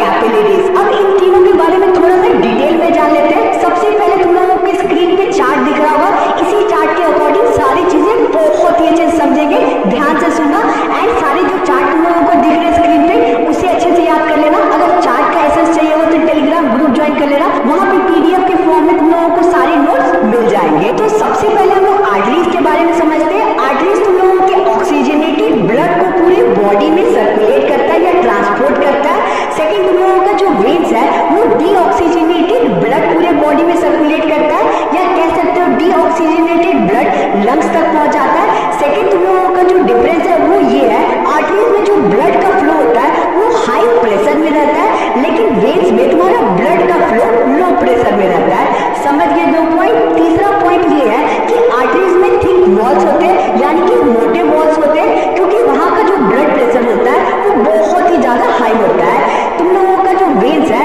उसके जो वॉल्स होते हैं वो थिन होते हैं, पतले होते हैं, क्योंकि ब्लड का प्रेशर कम होता है। फोर्थ तुम्हारा जो डिफरेंस है वो ये है, आर्टरीज तुम्हारे हार्ट से सारे बॉडी पार्ट्स तक ऑक्सीजनेटेड ब्लड पहुंचाता है, वही वेन्स का काम ये है कि पूरे बॉडी पार्ट से डीऑक्सीजनेटेड ब्लड को ये कैरी करके लंग्स तक पहुंचाता है। इंपॉर्टेंट डिफरेंसेस है, याद कर लेना, इतना डिफरेंस जरूरी है एग्जाम प्रोस्पेक्टिव से। एंड हाँ यार, एक और इंपॉर्टेंट डिफरेंस ये है कि तुम्हारे आर्टरीज में वाल्व्स एब्सेंट होते हैं, लेकिन तुम्हारे वेन्स में वाल्व्स प्रेजेंट होते हैं। अब यार वाल्व्स क्या होते हैं ना, ये इस टॉपिक के बाद हम लोगों को अच्छे से पढ़ लेना है, क्योंकि वाल्व्स पे भी कभी कभी क्वेश्चन पूछ दिया जाता है। तो इस टॉपिक के बाद मैं तुम लोगों को अच्छे से समझा दूंगा। अब कैपिलरीज क्या होता है? Capillaries are the thinnest blood vessel which help in exchange of substance, यानी कि जो कैपिलरी है ना वो एक्सचेंज ऑफ सब्सटेंस के लिए हेल्प करती है। ठीक है, ये जो कैपिलरीज है वो उतना इंपॉर्टेंट नहीं है, तुम लोगों का आर्टरीज और वेन इंपॉर्टेंट है, जिसका डिफरेंस तुम लोगों को याद कर लेना है। समझ गए? अब वाल्व्स क्या होता है वो समझते हैं। तुम्हारे जो वाल्व्स है वो वेन्स में प्रेजेंट होता है। वेन्स में तुम्हारा जो ब्लड का प्रेशर रहता है, फ्लो होता है, वो बहुत धीरे होता है, इसलिए वाल्व जो तुम्हारी स्क्रीन पे दिख रहा है डायग्राम के थ्रू एंड एरो से जो डिनोट हो रहा है, ये जो वाल्व होते हैं ना ये ब्लड के बैकफ्लो को प्रिवेंट करते हैं। यानी कि सपोज ब्लड धीरे धीरे नीचे जा रहा है एंड सपोज ऊपर की तरफ चला गया कोई रीजन के कारण, तो बॉडी में बहुत नुकसान होता है। इसलिए ये जो वाल्व है ये इंश्योर करते हैं कि जो हमारा ब्लड है वो उसका बैकफ्लो ना हो, सीधे जा रहा ब्लड तो सीधे जाए, अगर ऊपर की तरफ जा रहा तो ऊपर ही की तरफ जाए। बैकफ्लो को ये प्रिवेंट करता है, इंपॉर्टेंट है, याद कर लेना। तो अब चलो बढ़ते हैं हम लोगों के नेक्स्ट टॉपिक की तरफ, जो कि है लिम्फेटिक सिस्टम। लिम्फेटिक सिस्टम तुम्हारी बॉडी का सीवेज सिस्टम है जो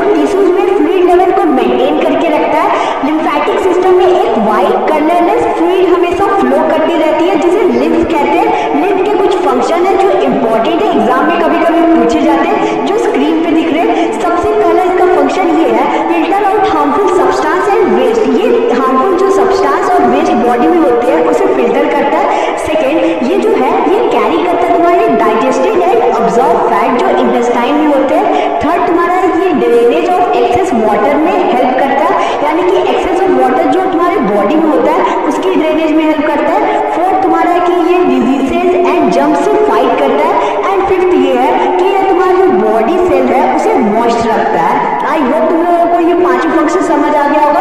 अब चलो हम लोग ब्लड एंड लिम्फ के बारे में डिफरेंस देख लेते हैं जो एग्जाम में कभी कभी पूछे जाते हैं। तो तुम्हारी स्क्रीन पे डिफरेंस चार्ट आ गया होगा। तो तुम्हारा जो ब्लड है वो रेड कलर का होता है, लेकिन तुम्हारा जो लिम्फ है वो कलरलेस होता है। सेकेंड डिफरेंस ये है कि तुम्हारा जो ब्लड है उसमें कम मात्रा में पानी रहती है, लेकिन लिम्फ में ज्यादा मात्रा में पानी होती है। थर्ड डिफरेंस ये है कि तुम्हारा जो ब्लड है उसमें ज्यादा प्रोटीन होती है, लेकिन तुम्हारा जो लिम्फ है वहाँ पे कम प्रोटीन होती है। फोर्थ डिफरेंस ये है कि तुम्हारा जो ब्लड है उसमें आरबीसी, डब्ल्यूबीसी और प्लेटलेट्स प्रेजेंट होते हैं, लेकिन लिम्फ में तुम्हारा बस डब्ल्यूबीसी प्रेजेंट होता है। आई होप तुम लोगों को ये टॉपिक भी क्लियर हो गया होगा। अब हम लोग स्टार्ट करने वाले बहुत ही इंपॉर्टेंट सा टॉपिक जो कि है हार्ट, जिसमें मोस्ट ऑफ द स्टूडेंट कह सकते हो 99% स्टूडेंट को प्रॉब्लम आती ही आती है, क्योंकि वो इसके कॉन्सेप्ट को अच्छे से याद करके एंड समझ के नहीं जाते हैं। ये जो कॉन्सेप्ट है इसे समझना जरूरी है। याद करके जाओगे तो एग्जाम में कंफ्यूज हो जाओगे एंड गलत लिख के आओगे। तो अपने कानों को खोलो और अच्छे से सुनो जो मैं बोल रहा हूँ, और जो भी नजर है वो स्क्रीन पे रखो, उससे हटाना मत। तो देखो यार, सबसे पहले जो हार्ट है हम लोगों का वो एक मस्कुलर ऑर्गन है जो एक फिस्ट की जितनी बड़ी होती है, यानी कि एक मुट्ठी के जितना बड़ा होता है। तुम्हारा जो हार्ट है उसमें अलग अलग चेम्बर्स प्रेजेंट होते हैं। चेम्बर्स इसलिए होते हैं ताकि तुम्हारा oxygenated and deoxygenated blood mix ना हो। अब तुम्हारी स्क्रीन पे हार्ट का डायग्राम आ रहा होगा, इसका पोस्टमार्टम अच्छे से कर लेते हैं एंड इसके कौन कौन से पार्ट्स होते हैं पहले वो समझते हैं, तब इसकी वर्किंग को समझेंगे। तो देखो यार, सबसे पहले तुम्हारा जो हार्ट है वो दो बीच के पार्ट से डिवाइडेड है। एक लेफ्ट साइड हार्ट का होता है, एक राइट साइड होता है। हार्ट के लेफ्ट साइड में तुम्हारा हमेशा ऑक्सीजनेटेड ब्लड आएगा, मार्क माय वर्ड, हार्ट के लेफ्ट साइड ऑक्सीजनेटेड ब्लड आएगा and right side deoxygenated blood जाएगा। अब तुम्हारे हार्ट के ऊपर के चेंबर्स को हम लोग आर्टरियम बोलते हैं और नीचे के चेंबर्स को वेंट्रिकल कहते हैं। एक बार फिर सुन लो, हार्ट के ऊपर के चेंबर्स को हम लोग आर्टरियम बोलते हैं, नीचे के चेंबर्स को वेंट्रिकल बोलते हैं। अब तुम्हारा जो ऊपर का पार्ट है वो भी दो आर्टरियम में डिवाइडेड है, एक लेफ्ट आर्टरियम, एक राइट आर्टरियम, जो तुम लोगों को स्क्रीन पे मार्क हो रहा होगा। और नीचे का चेंबर तुम्हारा left ventricle and right ventricle में डिवाइडेड है। समझ गए पार्ट्स? अब तुम लोगों की स्क्रीन पे दिख रहा होगा सेप्टम, जो कि एक वॉल है जो बीचों बीच डिवाइड करती है हार्ट को, ताकि oxygenated and deoxygenated blood mix ना हो। तो ये कुछ बेसिक पार्ट्स थे तुम्हारे हार्ट का जिसे जानना जरूरी था। अब फंक्शनिंग पे आते हैं। तो होता क्या है कि सबसे पहले तुम्हारे जो लंग्स है, मैंने पहले के पार्ट में बताया कैसे जो लंग्स है वो डीऑक्सीजनेटेड ब्लड वो ऑक्सीजनेटेड बना देता है। एंड उसके बाद होता क्या है, सबसे पहले होता क्या है कि तुम्हारा जो लंग्स है वो पल्मोनरी वेन्स के थ्रू ऑक्सीजनेटेड ब्लड हार्ट तक भेजता है। एंड जैसे ही तुम्हारा जो हार्ट है वो रिलैक्स होता है, यानी कि सपोज ये हार्ट है, ये जैसे ही रिलैक्स होता है यानी कि फूलता है, वैसे ही तुम्हारा जो ब्लड है, ढेर सारा जो ब्लड है वो हार्ट में एंटर कर देता है एंड पहले चैम्बर में एंटर करता है, जो कि है तुम्हारे लेफ्ट आर्टरियम। यानी कि जैसे तुम्हारा हार्ट जो है वो रिलैक्स होगा तो तुम्हारा जो ऑक्सीजनेटेड ब्लड है वो पहले chamber that is left atrium में एंटर कर जाएगा। फिर तुम्हारा जो हार्ट है वो जैसे ही कॉन्ट्रैक्ट करेगा वैसे ही होगा क्या कि तुम्हारा ऑक्सीजनेटेड ब्लड नेक्स्ट चेम्बर में पहुंच जाएगा, जो कि है लेफ्ट वेंट्रिकल। एंड जैसे ही लेफ्ट वेंट्रिकल पे ये एंटर करेगा एंड तुम्हारा जो हार्ट है वो कॉन्ट्रैक्ट करेगा, तो लेफ्ट वेंट्रिकल पूरे एनर्जी के साथ, पूरे एकदम प्रेशर के साथ तुम्हारा जो ब्लड है, ऑक्सीजन है, ऑक्सीजनेटेड ब्लड है, उसे अरोटा के थ्रू पूरे बॉडी में सर्कुलेट कर देगा। समझ गए कितना इजी था? अब होता क्या है कि तुम्हारे जो वेन्स है वो पूरे बॉडी से डीऑक्सीजनेटेड ब्लड को कैरी करके हार्ट के राइट साइड में ले आता है, जो कि है वेना कावा के थ्रू तुम्हारा जो डीऑक्सीजनेटेड ब्लड है वो हार्ट में एंटर करता है। एंड फिर होता क्या है कि जैसे ही तुम्हारा जो हार्ट है वो रिलैक्स करता है यानी कि फैलता है, वैसे ही तुम्हारा जो ब्लड है वो एंटर करता है तुम्हारे राइट साइड हार्ट के, डीऑक्सीजनेटेड ब्लड एंटर करता है हार्ट के राइट साइड में। फिर जैसे ही कॉन्ट्रैक्ट करता है तो वो तुरंत ही तुम्हारे वेंट्रिकल्स में एंटर करता है, दैट इज राइट वेंट्रिकल में वो एंटर करता है। एंड फिर जैसे ही तुम्हारा जो हार्ट है वो कॉन्ट्रैक्ट करता है तो पूरे प्रेशर के साथ तुम्हारा जो पल्मोनरी आर्टरी होता है वो हार्ट से डीऑक्सीजनेटेड ब्लड को लंग्स तक कैरी करता है। ये इंपॉर्टेंट काम है पल्मोनरी आर्टरी का, अच्छे से याद करना। ए का मतलब होता है अवे, तो हार्ट से डीऑक्सीजनेटेड ब्लड को ये दूर ले जाता है, दैट इज लंग्स तक। अब एक और चार्ट के थ्रू जो तुम्हारी स्क्रीन पे दिख रहा है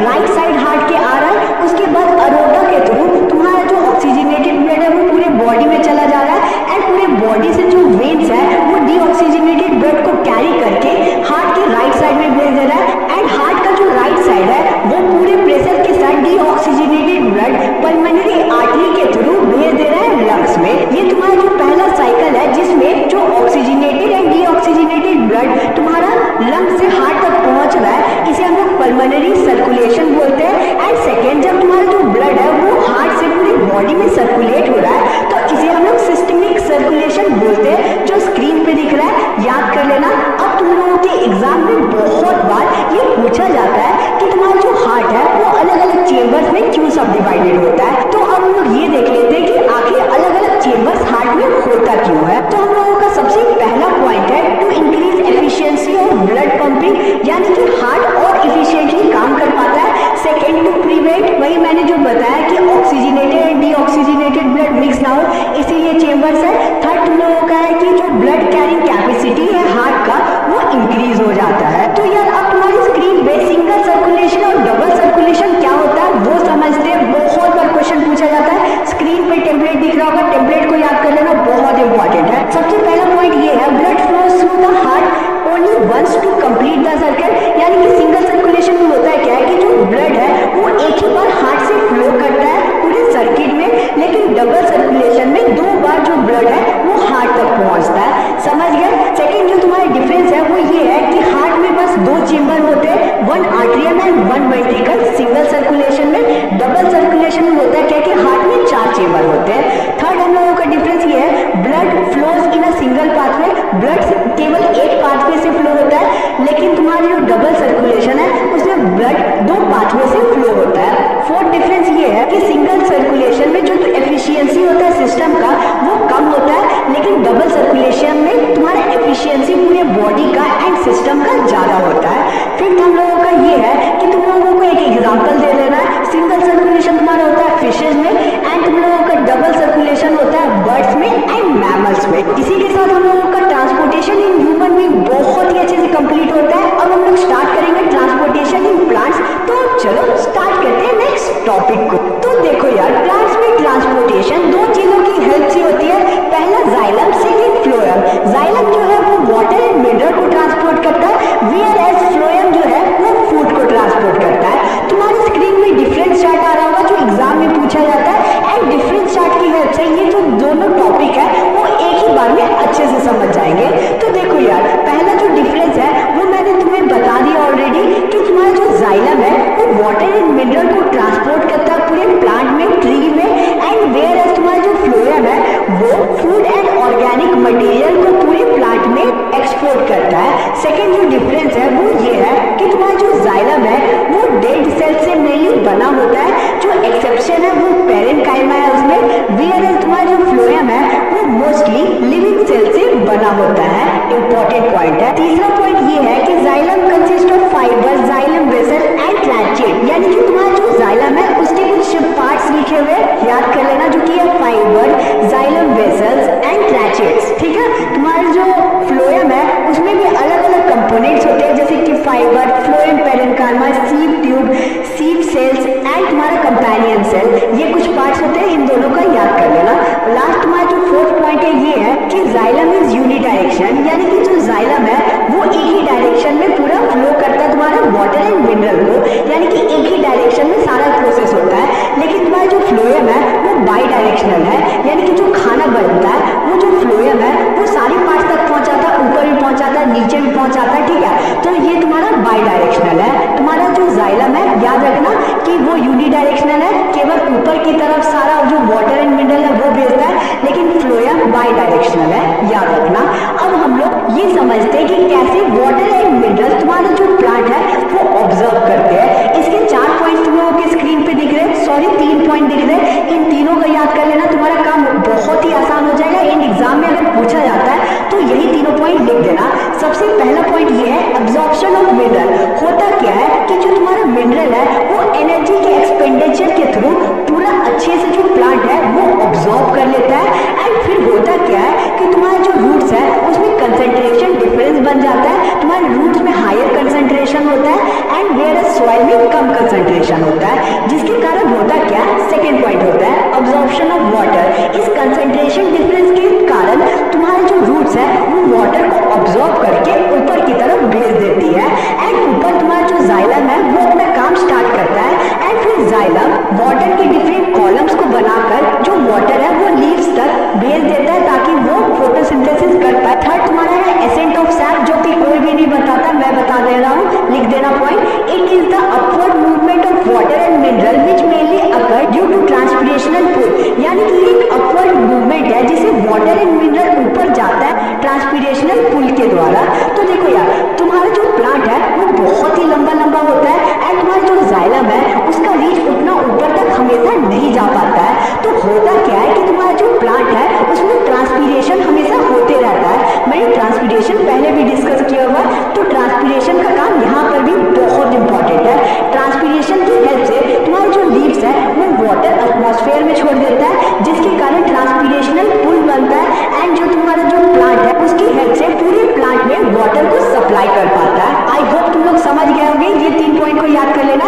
एंड तुम्हारी स्क्रीन पे एक और तुम्हारा फ्लो चार्ट दिख रहा होगा, इसे भी याद कर सकते हो तुम लोग अगर पूछा जाता है तो, कि कैसे वाटर एंड मिनरल अब्सॉर्ब किया जाता है। तो पहला पॉइंट दिख रहा है absorption of active ion at the root. Active ion जो है वो रूट में अब्सॉर्ब किया जाता है रूट के द्वारा, जिसके कारण कंसंट्रेशन डिफरेंस होता है, जो कि सेकंड पॉइंट है। एंड फिर तुम्हारा जो वाटर है वो अब्सॉर्ब कर लिया जाता है रूट से सॉइल के द्वारा।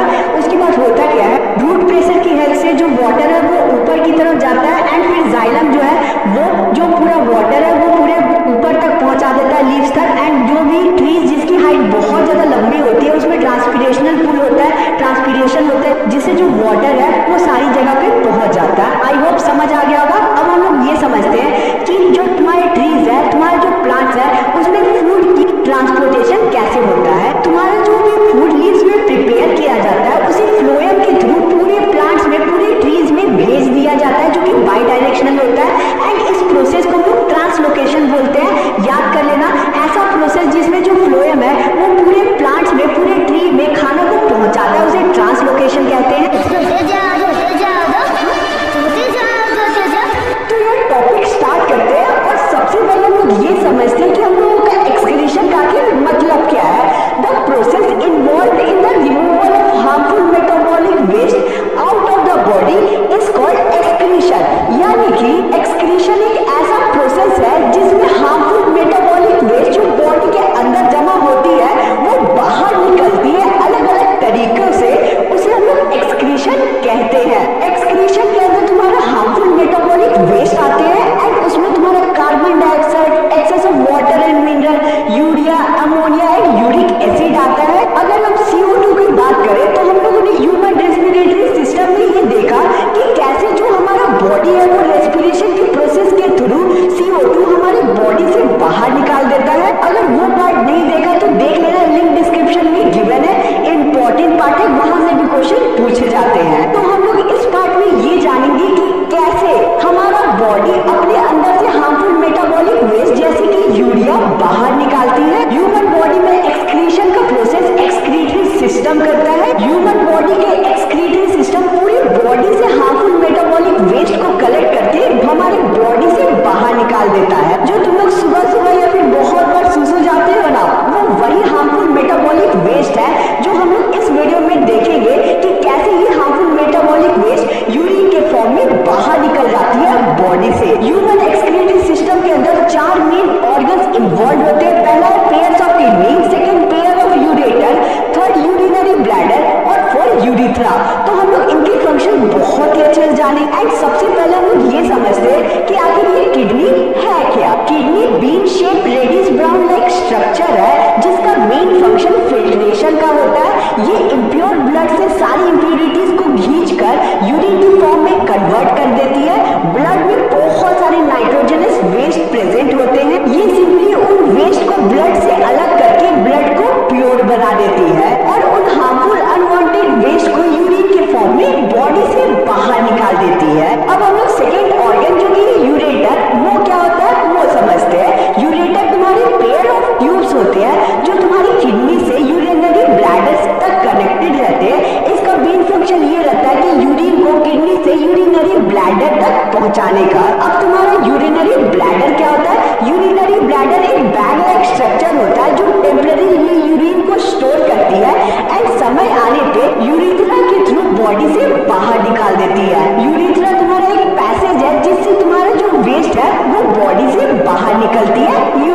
फॉर्म में। तो यहाँ तक आई होप तुम लोगों को बहुत ही अच्छे से क्लियर हो गया होगा जो भी मैंने एक्सप्लेन किया। अब हम लोग स्टोरी के फॉर्म में ह्यूमन एक्सक्रीटरी सिस्टम को समझेंगे जो कि काफी ज्यादा इंपॉर्टेंट है। डायग्राम को भी अच्छे से प्रैक्टिस कर लेना, क्वेश्चन पूछे जाते हैं। तो यार अब तुम्हारी स्क्रीन पे इमेज आ गया होगा ह्यूमन एक्सक्रीटरी सिस्टम का। तो होता क्या है वो समझो। सबसे पहले जो भी चीजें तुम लोग कंज्यूम करते हो इधर उधर से तुम्हारे अंदर वेस्ट जमा हो जाते हैं। ये वेस्ट ब्लड में मिक्स हो जाते हैं एंड जो इम्प्योर ब्लड होता है ये तुम्हारा रीनल आर्टरी के थ्रू सबसे पहले किडनी में एंटर करता है। किडनी को तो गंदगी बिल्कुल भी पसंद नहीं है, इसलिए अपना फिल्ट्रेशन का काम ये तुरंत स्टार्ट करता है। फटाफट से ये फिल्ट्रेशन का काम स्टार्ट कर देता है एंड फिर जो इम्प्योर ब्लड है उसे प्योर ब्लड में कन्वर्ट कर देता है एंड जितनी भी इम्प्योरिटीज होती है ना उसे यूरिन में कन्वर्ट कर देता है। अब यूरिन में इसने कन्वर्ट कैसे किया ये हम लोग एक अलग सा टॉपिक है, उसे थोड़ी देर में बहुत ही अच्छे से डिस्कस करेंगे जिसमें स्टूडेंट को सबसे ज्यादा कंफ्यूजन होता है। लेकिन तुम लोग कंफ्यूज नहीं होगे तो हम लोग आगे किडनी के फिल्ट्रेशन का भी अच्छे से पोस्टमार्टम करेंगे, लोड मत लेना। तो अब यहाँ पे किडनी ने फिल्ट्रेशन कर दिया, जितने भी इम्प्योरिटीज थी उसे यूरिन में कन्वर्ट कर दिया। अब होता क्या है कि यूरेटर जो है तुम्हारा एक ट्यूब है, एक पाइप है, उसके थ्रू तुम्हारा जो यूरिन है वो यूरिनरी ब्लैडर तक पहुंचता है। यूरिनरी ब्लैडर तुम्हारा कुछ टाइम तक जो यूरिन है उसे स्टोर करता है एंड कुछ टाइम जब एक्सेस ऑफ यूरिन उसमें जमा हो जाता है तब तुम लोगों को एहसास होता है कि तुम लोगों को टॉयलेट जाना है, सुसु लगा हुआ है, तो फिर तुम्हारे यूरिथ्रा के थ्रू यूरिन बाहर एक्सपेल आउट हो जाता है। समझ गए कितना इजी था तुम्हारा ह्यूमन एक्सक्रीटरी सिस्टम। और एक चीज और मैंने मिस किया कि तुम्हारा जो इम्प्योर ब्लड है वो तुम्हारे रीनल आर्टरी के थ्रू आता है, ये मैंने बता दिया।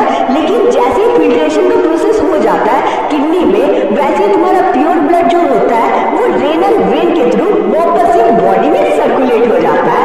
समझ गए बहुत इजी टॉपिक था।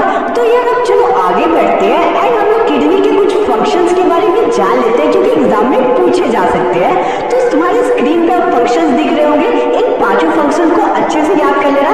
मैं एक्सप्लेन कर देता हूँ एक एक करके। सबसे पहला फंक्शन है रिमूवल ऑफ वेस्ट प्रोडक्ट। मैंने एक्सप्लेन कर दिया कि कैसे फिल्ट्रेशन की हेल्प से जो किडनी है वो अनवांटेड वेस्ट को अलग कर देती है, यूरिन के फॉर्म में कन्वर्ट कर देती है। पहला तुम लोगों को समझ आ गया फंक्शन। सेकेंड है तुम लोगों का removal of excess of fluid, यानी कि तुम्हारी जो बॉडी में एक्सेस ऑफ वाटर फ्लूइड जो जनरेट हो जाता है तुम लोग कंज्यूम कर लेते हो उसे किडनी जो है वो बाहर एक्सपेल आउट कर देता है, या कह सकते हो कि ऑस्मो रेगुलेशन की हेल्प से वो रेगुलेट करता है एंड मेंटेन रखता है हमारे बॉडी में फ्लूइड लेवल को। समझ गया। थर्ड तुम्हारा जो इंपॉर्टेंट फंक्शन है वो ये है बैलेंस मिनरल्स एंड केमिकल्स। इसका ये काम है कि ये मिनरल्स को बैलेंस करके रखता है एंड जितने भी केमिकल्स है ना उसे भी बैलेंस करके रखता है। कोई भी मिनरल या केमिकल ज्यादा हो जाता है तो ये बाहर निकाल देता है यूरिन के फॉर्म में, ये फंक्शन है। ठीक है। अब तुम्हारा चौथा फंक्शन है कंट्रोल ऑफ ब्लड प्रेशर, यानी कि तुम्हारी जो किडनी है वो बीपी को कंट्रोल करती है, यानी कि ब्लड प्रेशर को कंट्रोल करके रखती है। समझ गए 4 पॉइंट। अब तुम्हारा 5वां पॉइंट है टू मेंटेन हेल्दी बोन्स, यानी कि किडनी का एक इंपॉर्टेंट फंक्शन ये है कि ये बोन्स की हेल्थ को मेंटेन करके रखता है। आई होप तुम लोगों को पांचों फंक्शंस बहुत ही अच्छे से समझ आ गया होगा। अब हम लोग बढ़ते हैं हमारे नेक्स्ट टॉपिक की तरफ कि कैसे किडनी में फिल्ट्रेशन का प्रोसेस होता है, कैसे आखिर यूरिन का फॉर्मेशन होता है किडनी में। देखो इस टॉपिक को बहुत सारे स्टूडेंट स्किप करके जाते हैं एग्जाम में, लेकिन तुम लोगों को नहीं करना है। एंड एक बात बताओ, मैंने भी इस टॉपिक को स्किप कर दिया था एंड बाद में अफसोस किया कि इतना इजी टॉपिक को कैसे कोई स्किप कर सकता है। उस टाइम मुझे बताने के लिए, एक्सप्लेन करने के लिए कोई भी नहीं था, लेकिन आज तुम्हारे आयुष भैया है, इसे भी स्टोरी के फॉर्म में बहुत ही अच्छे से समझेंगे। तो अब चलो स्टार्ट करते हैं हमारे next topic, that is nephron. तो यार अब तुम्हारे स्क्रीन पे नेफ्रॉन का डायग्राम आ गया होगा। ये जो नेफ्रॉन है ये किडनी में प्रेजेंट होते हैं एंड ये किडनी में 1-2 की संख्या में नहीं होते, मिलियंस में होते हैं, जिससे फिल्ट्रेशन का प्रोसेस हो पाता है। समझ लो कितने ज्यादा होते हैं, मिलियंस में प्रेजेंट होते हैं। ठीक है। तो ये जो नेफ्रॉन है ये 3 स्टेज में फिल्ट्रेशन का काम करते हैं। वो तीनों स्टेज को बहुत ही अच्छे से समझेंगे एंड रट लेना तीनों स्टेज को, जो तुम्हारी स्क्रीन में थोड़ी देर में आने वाले हैं। तो सबसे पहले डायग्राम समझते हैं एंड स्टोरी को शुरू करते हैं हम लोगों का। तो सबसे पहले होता क्या है कि तुम्हारा जो इम्प्योर ब्लड होता है वो रीनल आर्टरी के थ्रू तुम्हारे ब्रोमेंस कैप्सूल में एंटर करता है। तुम लोग देख सकते होगे एरो के थ्रू कि ब्रोमेंस कैप्सूल कौन सा है। तो ब्रोमेंस कैप्सूल के अंदर इम्प्योर ब्लड एंटर करता है, ठीक है। अब ब्रोमेंस कैप्सूल के अंदर तुम्हारा ग्लोमेरुलस होता है। ये ग्लोमेरुलस का ये काम होता है कि ये फिल्ट्रेशन का काम करता है एंड ये जितने भी नाइट्रोजनस वेस्ट होते हैं जैसे कि glucose, water, ammonia acid, excess of salt, ये सारी चीजों को ऑब्जॉर्ब करके ट्यूब में इम्प्योर ब्लड को भेज देता है आगे, ठीक है। पहला स्टेज कंप्लीट हुआ तुम्हारा। पहला स्टेज है तुम्हारा ग्लोमेरुलर फिल्ट्रेशन का जो कंप्लीट होता है। स्क्रीन पे तुम्हारा दिख रहा होगा, ये पूरा पैसे अच्छे से याद कर लेना, ठीक है। पहला स्टेज यही था।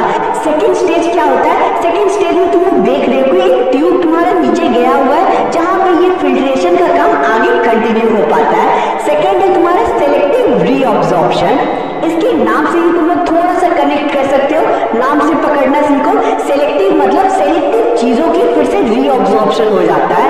अब यहाँ पे जो तुम्हारा पहला स्टेज होता है फिल्ट्रेशन का, उसमें कभी कभी थोड़ा गलती हो जाती है एंड तुम्हारे जो मेन चीजें होती है, मेन कंपोनेंट तुम्हारे ब्लड में होते हैं, वो भी कभी कभी ऑब्जॉर्ब करके आगे भेज देते हैं तुम्हारे ग्लोमेरुलस एंड इसीलिए तुम्हारी जो ट्यूब है उसमें सेलेक्टिव रीअब्जॉर्प्शन होता है। सेलेक्टिव रीअब्जॉर्प्शन में यूजफुल सब्सटेंसेस जैसे कि glucose, amino acid, salt and major amount of water, ये सारी चीजें फिर से ऑब्जॉर्ब की जाती है वापस, ताकि ये वेस्ट ना हो सके एंड बॉडी से निकल ना पाए। थर्ड स्टेज है तुम्हारा ट्यूब्यूलर सिलेक्शन। अब ट्यूब्यूलर सेक्रीशन में होता क्या है वो समझो। सेक्रीशन का नाम यहाँ पे यूज किया गया है, यानी कि कुछ सेक्रीट किया जाता है। क्या सेक्रीट किया जाता है वो समझते हैं। देखो होता क्या है कि ये जो है डीसीटी पिट्यूटरी ग्लैंड एक हार्मोन रिलीज करती है जो कि है एडीएच हार्मोन। इसका क्या काम होता है कि ये जो एक्सेस ऑफ वाटर जो होता है उसे रीअब्सॉर्ब कर लेता है ताकि वेस्ट ना हो एक्सेस ऑफ वाटर। अब तुम्हारा जब सारा प्रोसेस हो जाता है तो तुम्हारा केवल इम्प्यूरिटीज बचता है। सारे यूजफुल कंपोनेंट को वापस से ऑब्जॉर्ब कर लिया जाता है एंड जितने भी वेस्ट प्रोडक्ट होते हैं उसे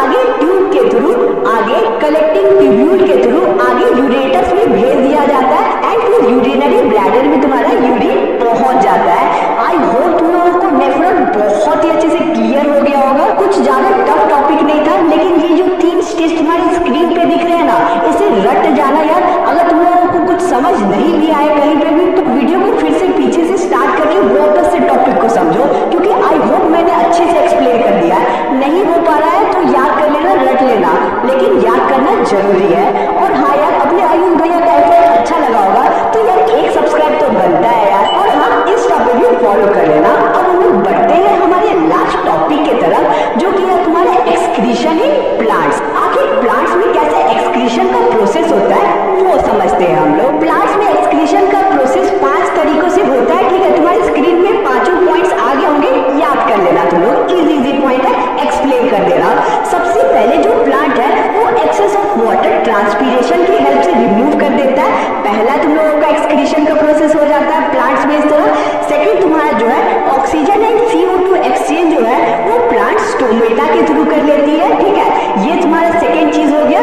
थर्ड तुम्हारा पॉइंट है waste product are stored in cellular vacuole. जो वेस्ट प्रोडक्ट है वो प्लांट्स अपने सेल्यूलर वैक्यूल में स्टोर करके रख लेती है। अब तुम्हारे नेक्स्ट पॉइंट है जो कि फोर्थ पॉइंट है, तुम्हारे जो लीव्स सेड होते हैं ना प्लांट से, उसमें वेस्ट प्रोडक्ट होते हैं एंड वेस्ट प्रोडक्ट उस तरीके से जो हमारी प्लांट्स है लीव सेड करने के प्रोसेस से वो बाहर निकाल देते हैं। अब हमारा फिफ्थ जो कि इंपॉर्टेंट पॉइंट है वो ये है resins and gums are stored in old xylem. यानी कि तुम लोग देख सकते हो स्क्रीन पे ये जो रेजिन्स और गम्स निकलते हैं ना हमारे ट्री से बाहर, ये भी एक वेस्ट प्रोडक्ट होते हैं जो हम लोग फेविकॉल बनाने में यूज करते हैं और चीजों में यूज करते हैं, ठीक है। यानी कि प्लांट्स के अनवांटेड वेस्ट हम लोग यूज करते हैं अपने फायदे के लिए। समझ गए? आई होप तुम लोगों को एक्सक्रीशन का प्रोसेस बहुत ही अच्छे से समझ आ गया होगा। अगर तुम लोगों ने पिछले पार्ट्स को मिस किया है तो देख लेना यार, लिंक डिस्क्रिप्शन में मिल जाएगा। और हाँ, इंस्टा पे फॉलो कर लेना और यार सब्सक्राइब कर देना। बहुत मेहनत करता तुम लोगों के लिए लिटरली। अब तुम्हारी स्क्रीन पर इंपॉर्टेंट क्वेश्चंस आ रहे हैं। ये जो क्वेश्चंस है एग्जाम पॉइंट ऑफ व्यू से इंपॉर्टेंट हो सकते हैं, याद कर लेना अच्छा से। आंसर चाहिए तो देखते, लेकिन आप ग्रुप ज्वाइन